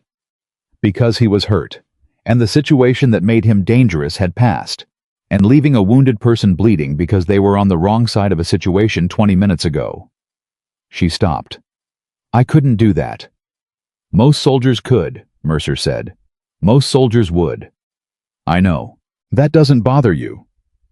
It bothers me that it doesn't bother them, she said. But no, it doesn't make me doubt the call. Mercer turned his cup in his hands. He was working his way toward something, and he was doing it the way he did everything from the outside in, checking the structure before he committed to the center. I owe you an accounting, he said. You don't. Let me finish. His voice wasn't sharp. It was the voice of someone asking for the space to say something they had been carrying. I laughed at you on that range, in front of the entire unit, before you had done a single thing to earn that response. That was wrong. It wasn't about you specifically, which I know doesn't make it better. It was about an assumption I'd been carrying so long, I'd stopped noticing it was there. He looked up at her. I was wrong. Mara held his gaze. I know you were. That's all you're going to give me. What else is there? She said. You were wrong. You figured it out. The question is, what comes next? She picked up her coffee. What comes next is the part that matters. Mercer studied her for a moment. Then something shifted in his face, not dramatically, not with the visible release of a man who had been holding tension for days and was finally putting it down. More like a recalibration. A small, permanent adjustment in the way he was reading the room. Holt's going to want a full debrief this morning, he said. Operation personnel, the full sequence. Eduardo's situation is already generating paperwork at 3 levels above my clearance. I know. He's also going to want to talk about you specifically. Mercer paused. About what your role looks like going forward. Mara said nothing. You're not going back to wherever they pulled you from, Mercer said. That's already decided. Holt told me this morning. He watched her face. You knew that. I suspected it. Is that all right with you? She thought about this question honestly, the way she thought about every hard question, not reaching for the answer that would land well, but going all the way down to where the true answer lived and bringing it up. Ask me in 6 weeks, she said. When the shoulder heals, and I know what the unit actually thinks of me, instead of what they think about last night. Last night changed things. Last night is one night, she said. One night doesn't build a unit. It starts a conversation. The conversation is the part that changes things. Mercer stood up. He picked up his cup. He stood at the doorway for a moment, and then turned back, and when he spoke again, his voice had a quality she hadn't heard from him before. Not authority, not skepticism, not the evaluative flatness of an instructor assessing a subject. Something more straightforward than any of those. Raven section, he said. Her hand stilled on the cup. I'm not asking for the classification, he said. I know what's in the file, and I know what isn't. I'm asking you as one soldier to another what happened. The medical bay was quiet around them. Somewhere outside the installation was running through its morning operations vehicles and voices, and the distant mechanical sounds of a military facility that never fully stopped. Inside this room, there was only the question he had just put between them and the weight of 3 years sitting on Mara's answer. She set down the cup. She looked at the wall, and she began to tell him. 3 years ago, Raven section had been 5 people. Master Sergeant Jonah Keene, team leader. Staff Sergeant Diana Ortiz. Sergeant Paul Hatch. Corporal Marcus Webb. And Mara, who had been a sergeant, then the youngest member, and the unit's forward observer. The person whose job was to see everything before the decision got made. The operation had taken them into terrain that bore, as Mara had noted, when she saw the Sierra Kilo 44 grid, a configuration similar to last night's canyon system. Remote. Accessible by specific routes and no others. The kind of terrain that amplified every operational error, because there was nowhere for errors to go, except directly into the people making them. The intelligence package had been compromised before they went in. They didn't know that. They found out the way you found out most things in that kind of work, by watching the situation behave in ways that the intelligence said it wouldn't. We were 2 hours into the operation when Keene understood the package was wrong, Mara said. Her voice was level.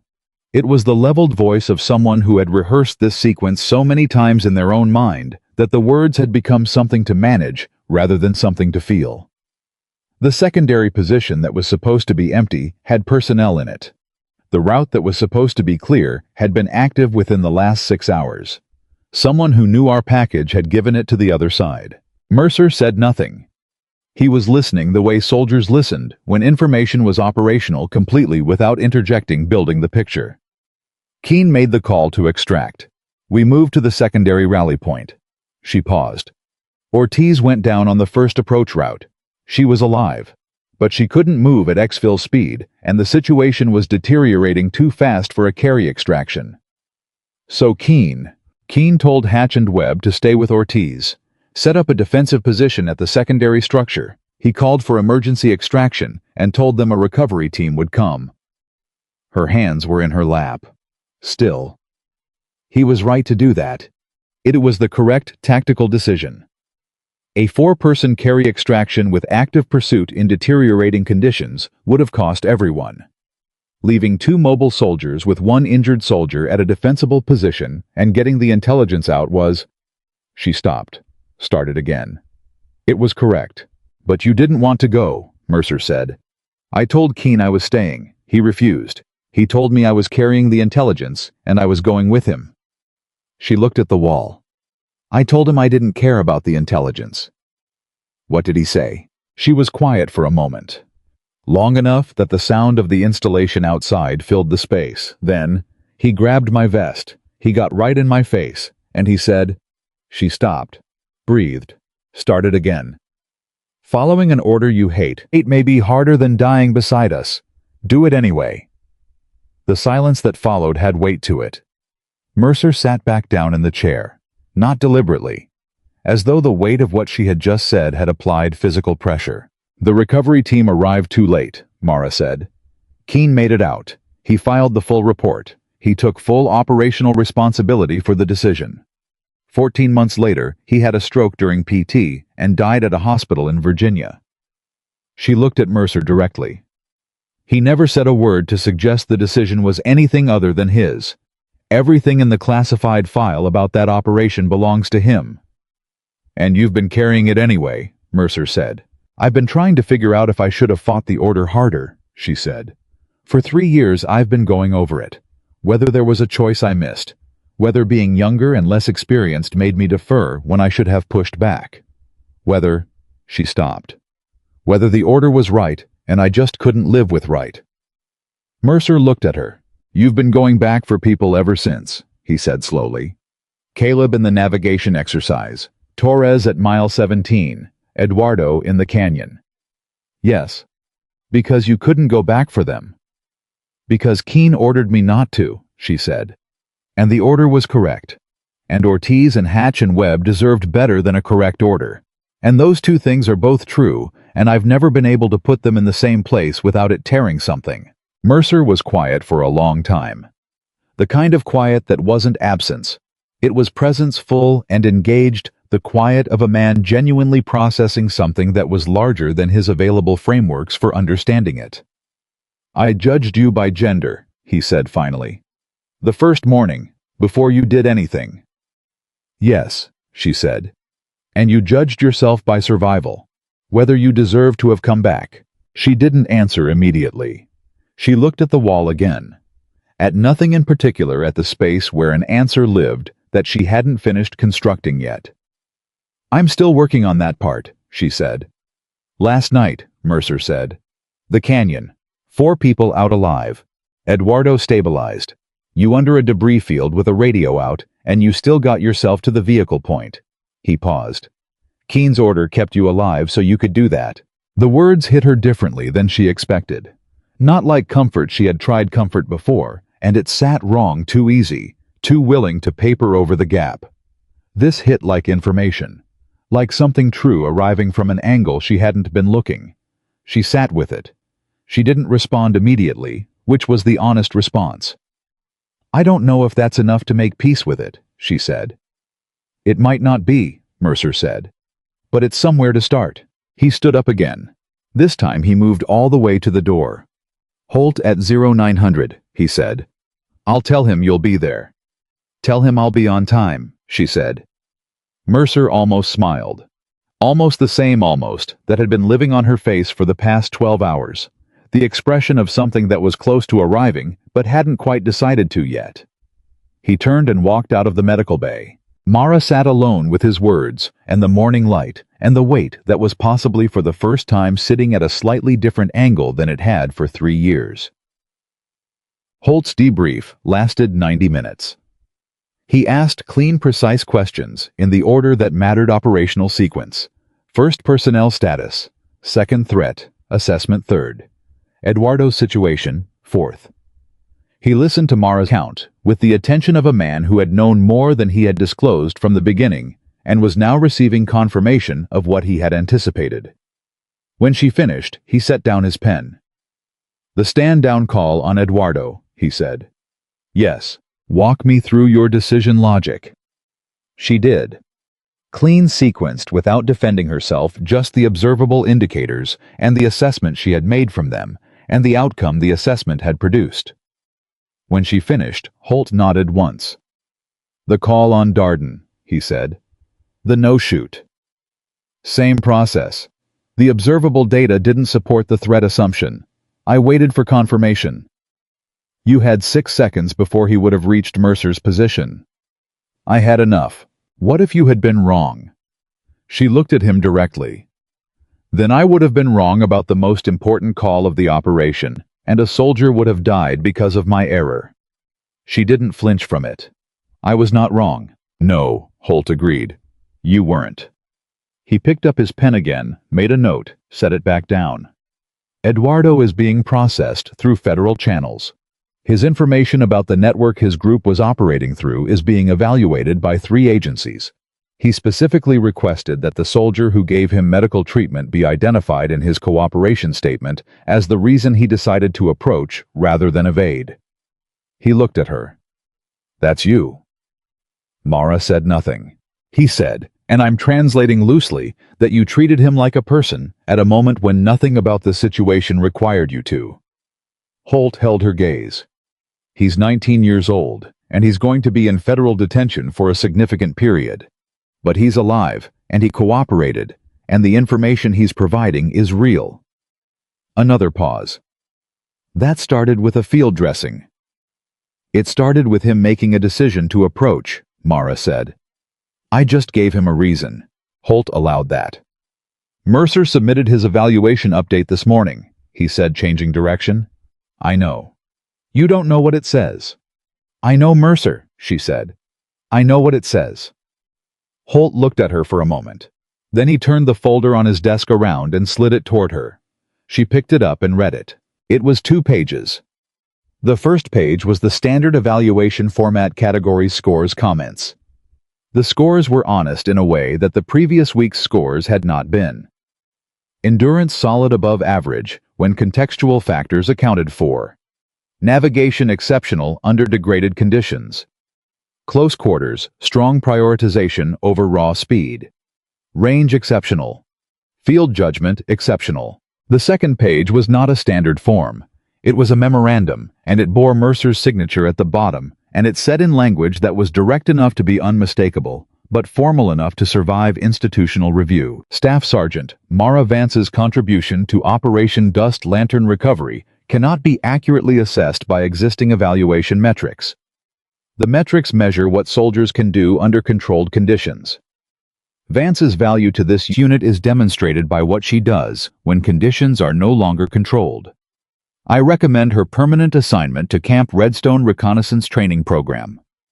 I further recommend a review of her full service record, including the classified portions, with the specific aim of identifying what this program can learn from her operational methodology.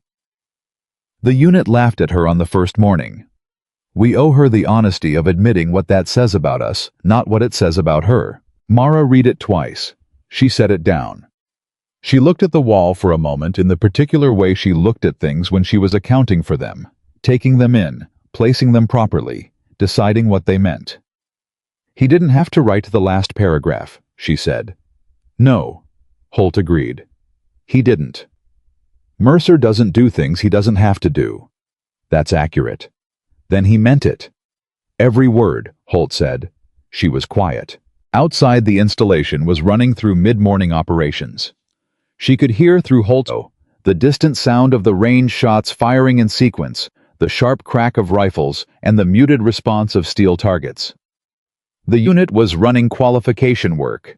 Life had returned to its normal rhythms. "I want to ask you something," she said. "Go ahead." "When you sent me to Mercer's unit, you knew how he was going to respond on the first morning." Holt said nothing, which was its own answer. "You knew he'd push back. You knew the unit would have questions. You knew the first week would be exactly what it was." She looked at him. "Why didn't you brief him? Why not give him the service record, what isn't blacked out of it, and make the first morning easier?" Holt picked up his pen, turned it in his fingers. "Because I needed to know what Mercer would do with no information and an assumption," he said. "Because this program is going to produce soldiers who go into situations where all they have is an assumption and a person they've never worked with. I needed to know if Mercer could correct a wrong assumption before it became a wrong outcome." He looked at her steadily. "And I needed to know if you could hold your ground long enough to give him the chance to." She sat with that. "You were testing him," she said. "I was testing the system," Holt said. "Mercer was the system. And me. You were the standard," he said simply. She looked down at the evaluation folder on the desk between them. At Mercer's signature at the bottom of the second page. At the last paragraph sitting there in plain language, asking nothing of anyone except honesty. She pushed the folder back across the desk. "Permanent assignment," she said. "If you want it." She thought about Camp Redstone, the high desert, and the range, and the wind that came off the mesa, and the steel targets at 800 yards that she had reached on the first morning without knowing what the first morning would become. She thought about Caleb sitting in a chair beside an examination table without being asked.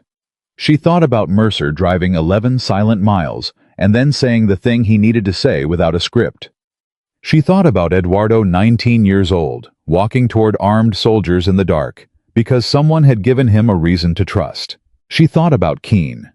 About an order she had hated and followed and lived with. About what 3 years of trying to repay an unpayable debt looked like from the outside versus the inside. She looked at Holt. "Yes," she said. He wrote something in the folder. He closed it. "Recovery and light duty for 2 weeks," he said. "Full clearance after Carver signs off." "Understood. Mara." He used her name the way Mercer had used it on the radio in the canyon, dropping the rank, picking up the person. "What Keene told you, in that terrain, 3 years ago." She waited. "He was right," Holt said. "And it cost you. And both of those things are true. But the third thing, the thing that's also true that you haven't let yourself say yet." He held her gaze. "You've been doing what he told you to do, every day. You've been carrying the intelligence out." She looked at him. She didn't argue. She didn't agree. She stood up, picked up her sling, and walked to the door. She stopped in the doorway. She didn't turn around. "Thank you," she said. She walked out into the morning. The desert was bright and flat and wide in every direction, still damp from the storm, the air carrying the particular clean weight of high desert after rain.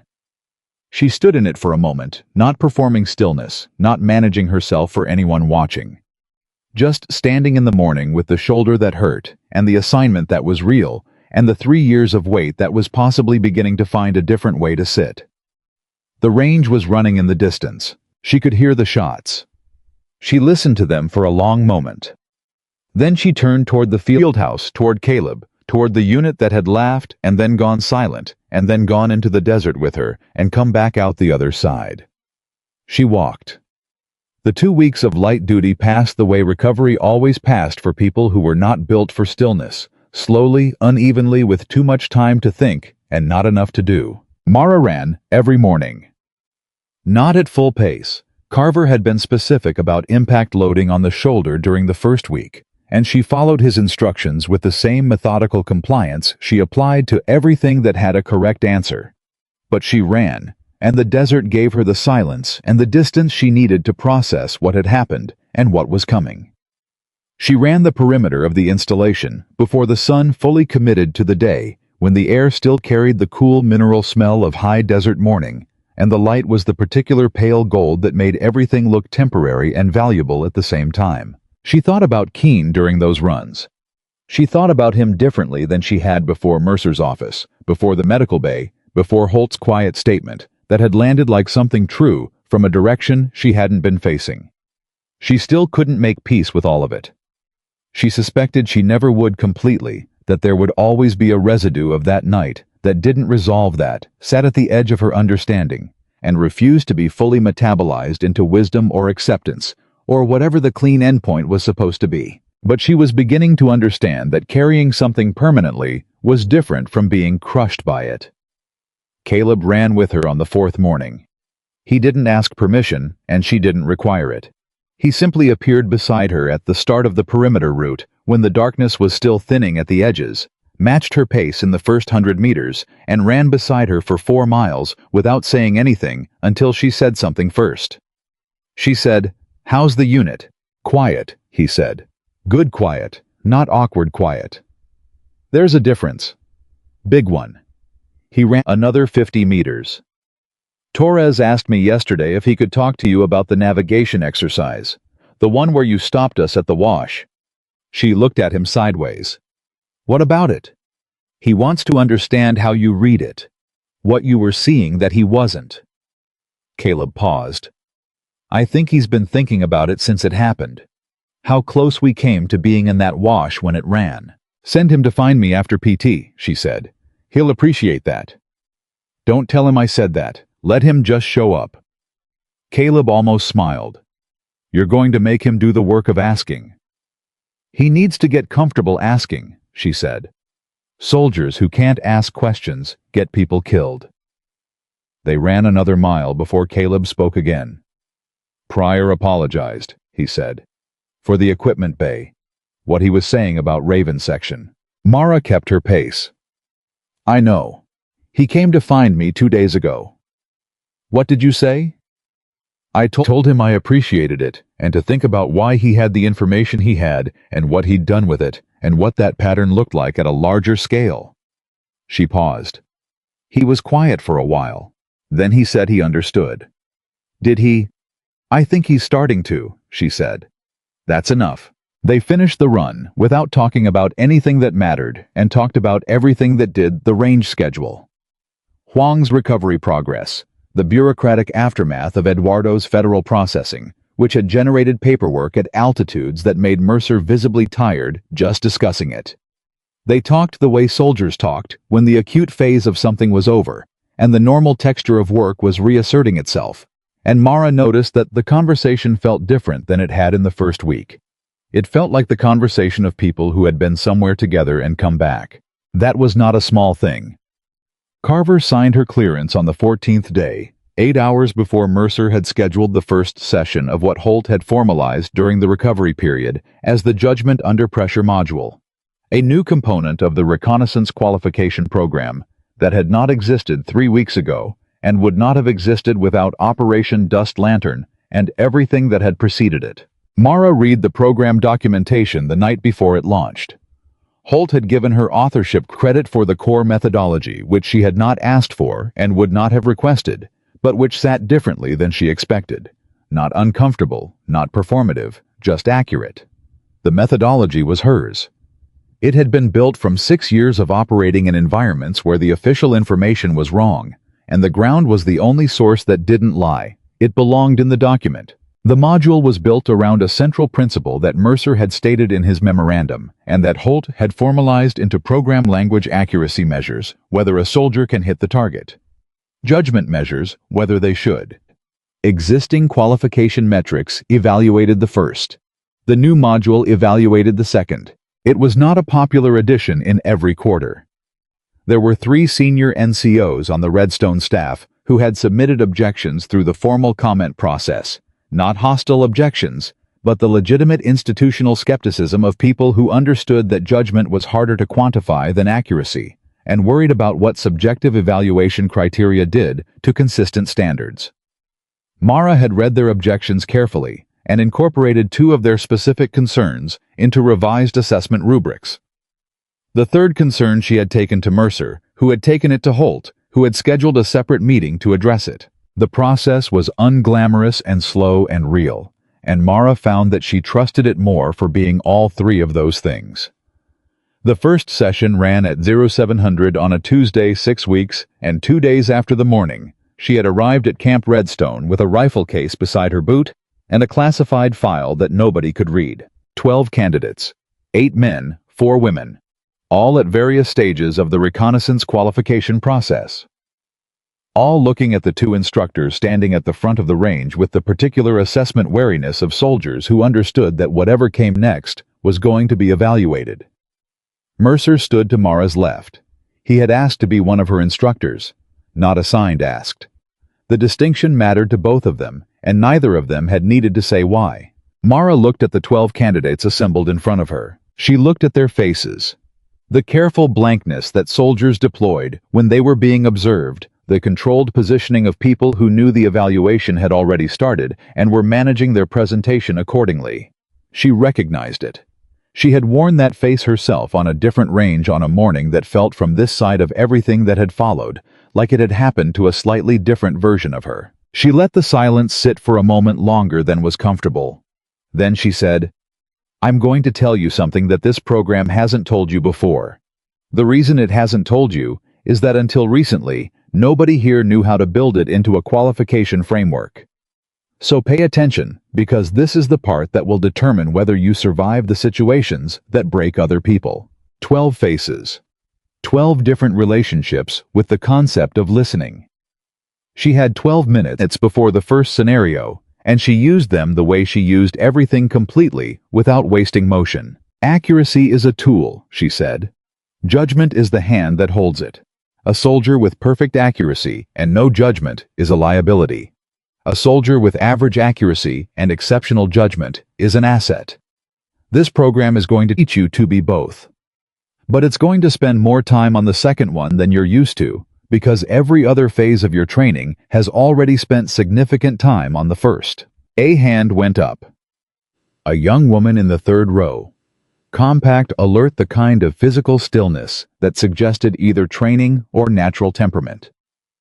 "Staff Sergeant, how do you teach judgment? It's situational." "It is situational," Mara agreed. "Which is why you can't teach it the same way you teach a trigger pull. You teach it by putting people in situations and making them explain their decisions afterward. Not whether the decision worked, why they made it. The outcome is one data point. The reasoning is the whole picture." The young woman nodded slowly. She was thinking about it, not just receiving it. Good, Mara thought. "First scenario starts in 10 minutes, Mercer said from her left. He said it with the same authority he had always carried, but something in the texture of it had changed. He was using the authority to support rather than to dominate. And the 12 candidates heard the difference, even if they couldn't name it. Nobody shoots until Staff Sergeant Vance says so.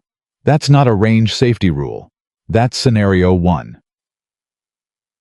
The first scenario ran for 47 minutes.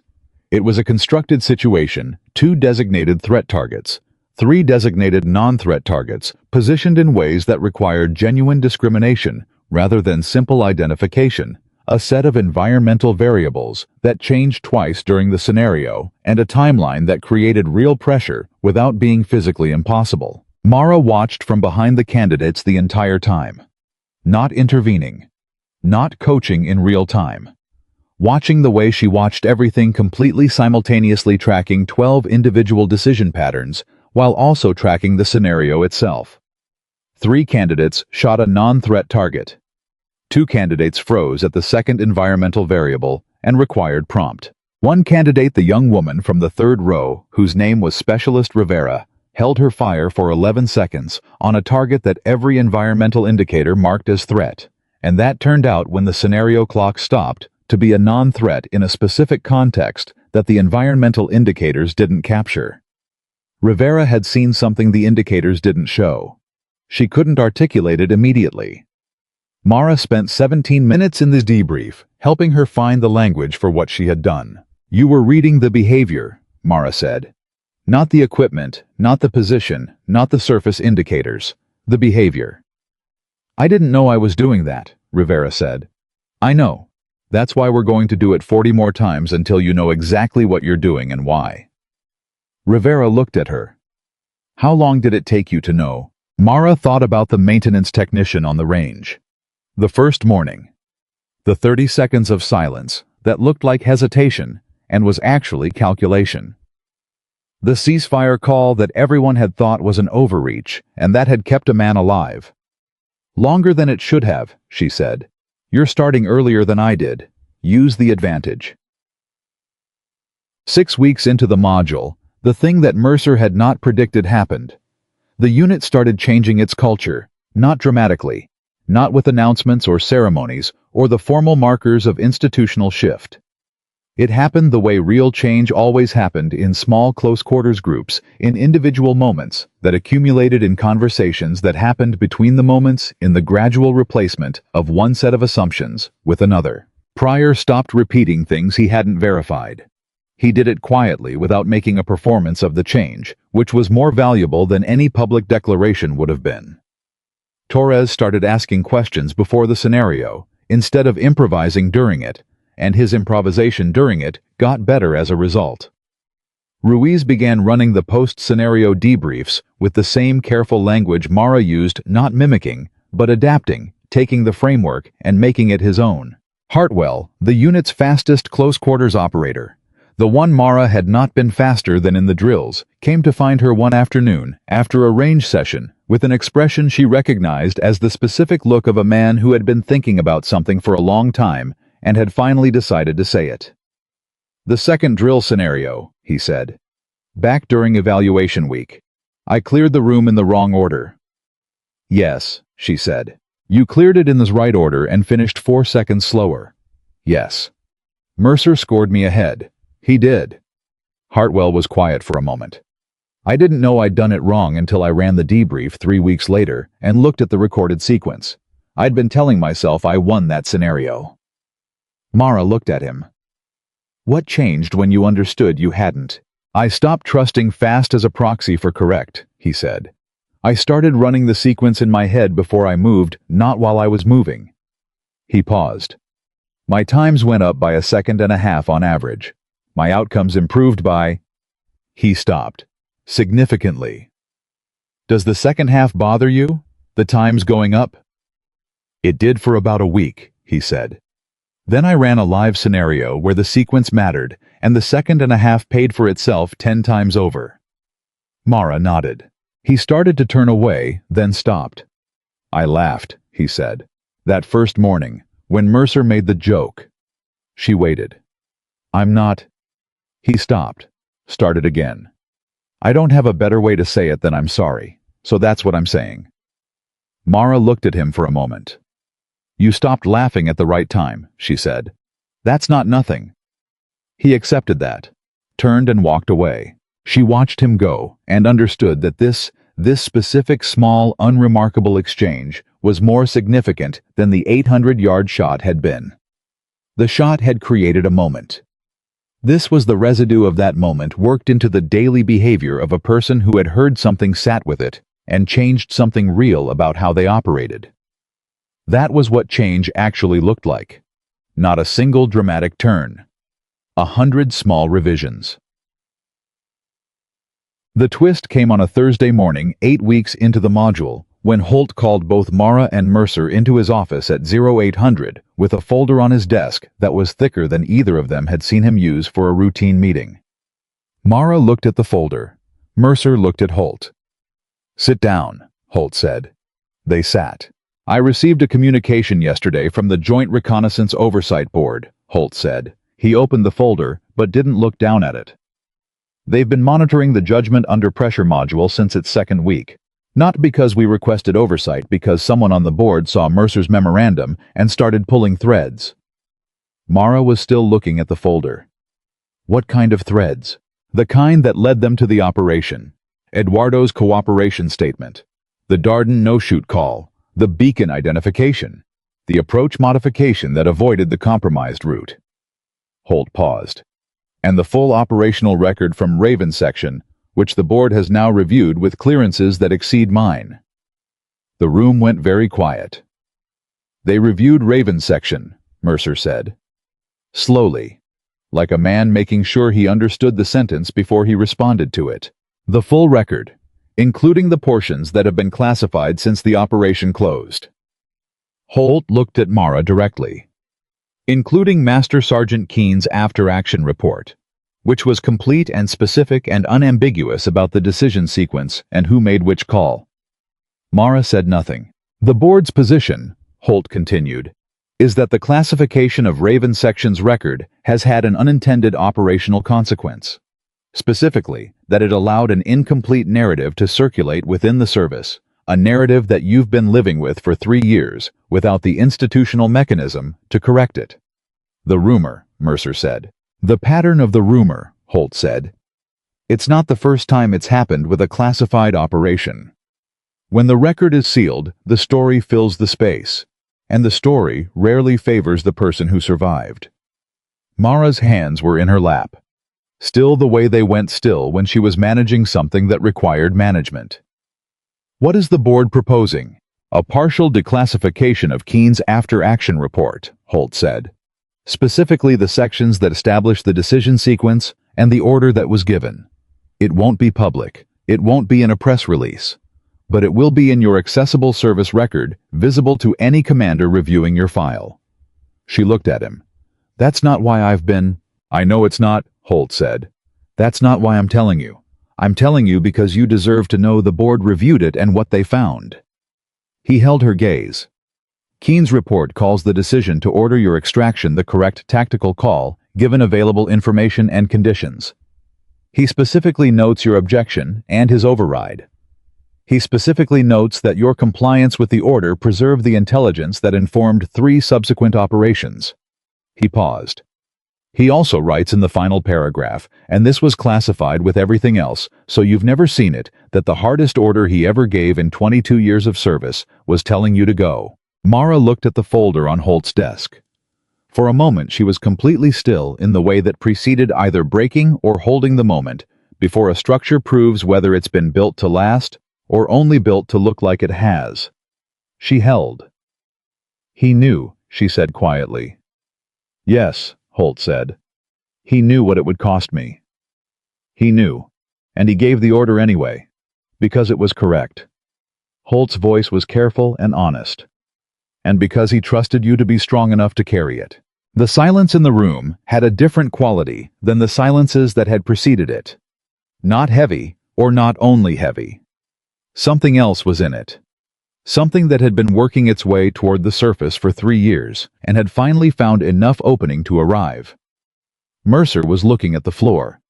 Not because he was uncomfortable, because some moments required you to look somewhere that wasn't directly at the person experiencing them. After a long time, Mara said, the board, the module, the oversight review. She looked at Holt. This was the other thing you were testing. Holt didn't deny it. I needed to see if the methodology was real, if it held up to external review, if it was reproducible. He paused. And I needed the board to see your record in full before they saw the module, because context matters, and yours had been missing. You've been building a case, Mercer said. He wasn't accusing. He was doing the thing he did, accounting for the full sequence of decisions working backward from the outcome to the original intent. Since before she arrived. Since I read Keen's report 14 months after Raven Section closed, Holt said. Since I understood what the classification had cost her and what she'd built in spite of it. He looked at Mara. I made you come to Redstone. I put you in front of Mercer without briefing him, because I needed the record to be made in real time, in real conditions, with no preparation and no accommodation. I needed the board to see what you did when no one was making it easy for you. The room processed that. You used her, Mercer said, not letting it go. Yes, Holt said. He didn't qualify it. He didn't soften it. He let it sit as the true thing it was. And I'd do it again. Because the alternative was leaving her in the pattern she'd been in for 3 years, and leaving this program without the methodology it needed, and leaving the board without the evidence that would allow them to do what they're now proposing. He looked at Mara. That doesn't make it clean. I know that. Mara looked at him for a long moment. She ran the sequence in her own mind. The transfer order the first morning, the evaluation week, the operation, the recovery, the module, all of it. And she understood that she had been inside a larger decision than she had known. She ran it the way she ran scenarios, looking for the place where a different choice would have produced a better outcome. She couldn't find it. The board's proposal, she said. The partial declassification. What do you need from me? Holt slid a single page across the desk. She read it. Signed it. Mercer watched her sign it.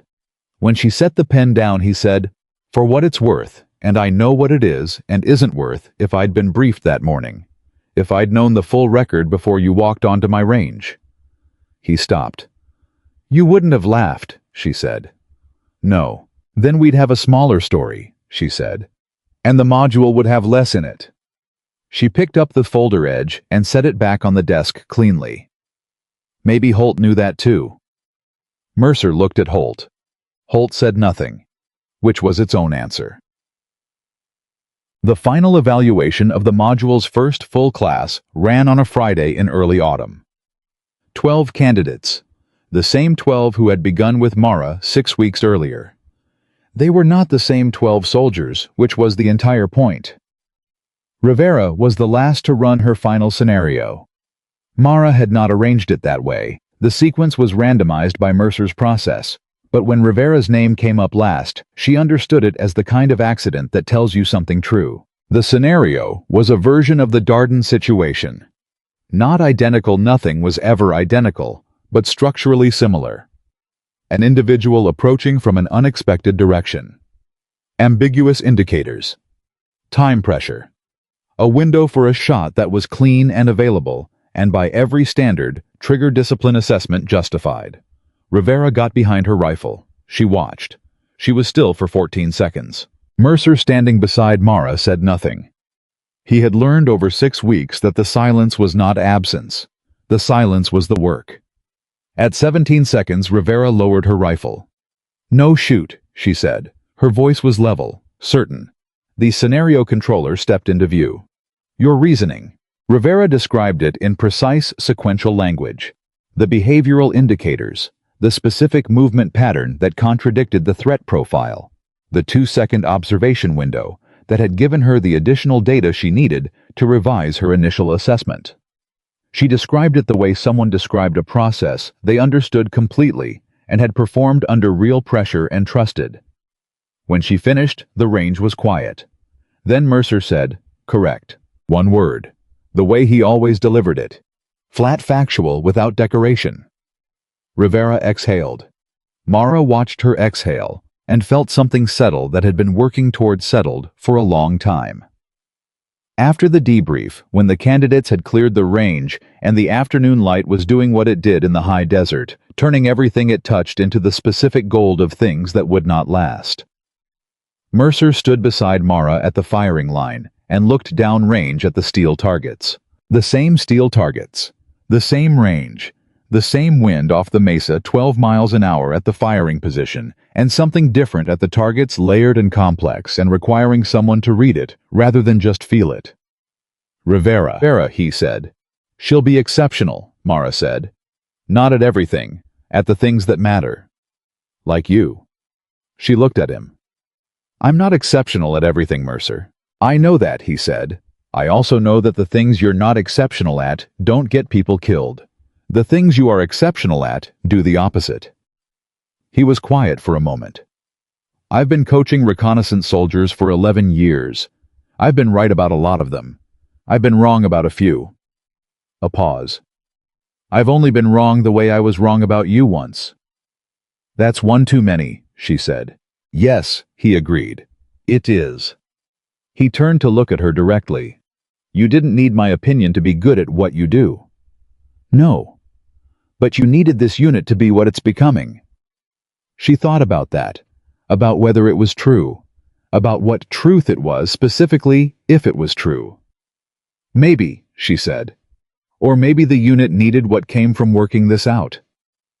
Both can be right. Both are right, she said. He nodded once. He turned back to look downrange. Holt's putting the module into 3 additional programs next cycle, he said. They want you to consult on the implementation. He told me this morning. You're going to say yes. I'm going to say yes, she confirmed. The wind moved across the range. She felt it on her face, the same wind, the same thermal complexity she had read on the first morning. The same layered puzzle that the desert set every day for anyone willing to pay the full price of attention. She felt it and understood it the same way she always had, without drama, without performance, without needing anyone to see it. Mercer looked at her one more time. The same man who had laughed. Not the same man either. Both things true in the way that the important things always were. Remember your first morning here, he said. You mean when you laughed at me, she said. He winced. The same wince as always, unperformed real, the wince of a man who would rather have been wrong about fewer things. I was hoping you'd forgotten that part, he said. I haven't, she said. Good, he said. She raised an eyebrow. Good. He looked at the range, at the targets, at the next group of candidates beginning to gather at the far end for afternoon qualification. Men and women both standing together with no particular arrangement by anything except the order they'd arrived. Nobody laughing. Nobody being given less than the full weight of the standard. Nobody being denied the opportunity to prove what they could do before they'd had the chance to show it. Some mistakes should be remembered, Mercer said, so they don't get made twice. Mara watched the candidates preparing. She watched Rivera helping a newer candidate with his bipod setup, not showing off, not performing expertise, just quietly fixing something so the other soldier could proceed. She watched Torres running a range check with the careful attention of a man who had stood at a wash crossing and understood at a bone-deep level what it meant to miss something that the ground was trying to tell you. She thought about Keene. She thought about the order she had hated and followed. She thought about the words in his report that she had never seen until last week, the hardest order he had ever given, and she thought about carrying something for 3 years and discovering that the person who gave it to you understood the weight of it and had placed it in your hands anyway because he trusted you to be strong enough. She thought about Eduardo, 19 years old in federal custody, who had walked toward armed soldiers in the dark because someone had given him a reason to trust. She wondered if he was all right. She would probably never know. She thought about Caleb, who had sat in a chair beside an examination table without being asked, and who was currently running a candidate group through the morning's physical assessment, with the particular patience of a man who had learned recently that how you ran the assessment mattered as much as the score it produced. She thought about the shot she had made on the first morning, the 800-yard plate in crosswind, the 30 seconds that looked like hesitation. She thought about all the shots she hadn't taken. And she understood standing in the same desert wind on the same range that the greatest thing she had built at Camp Redstone wasn't the module. It wasn't the evaluation framework or the new rubrics or the board's partial declassification of a file that had been sealing the wrong story for 3 years. It was this: the next person who walked onto this range carrying something nobody could read in their file would not spend their first week proving they deserved to be there. Because on the morning Mara Vance arrived at Camp Redstone, the only question anyone was asking was whether a woman belonged behind a rifle. And by the time she left that range for the last time, nobody was asking that question anymore. They were asking the only question that had ever mattered from the beginning. Can this soldier be trusted when the moment arrives, and every wrong decision is still possible, and the right one requires everything they have? Mara Vance had given her answer on a Tuesday morning in a desert wind, with a rifle she knew how to use, pointed at a target she knew how to read, and a ceasefire she had the courage to call before anyone else saw what she had already seen. She had given it again at the wash crossing, when she read the ground and not the GPS. She had given it again in a canyon at night, when she held fire for 17 seconds with a clean shot available, and let the truth arrive on its own schedule.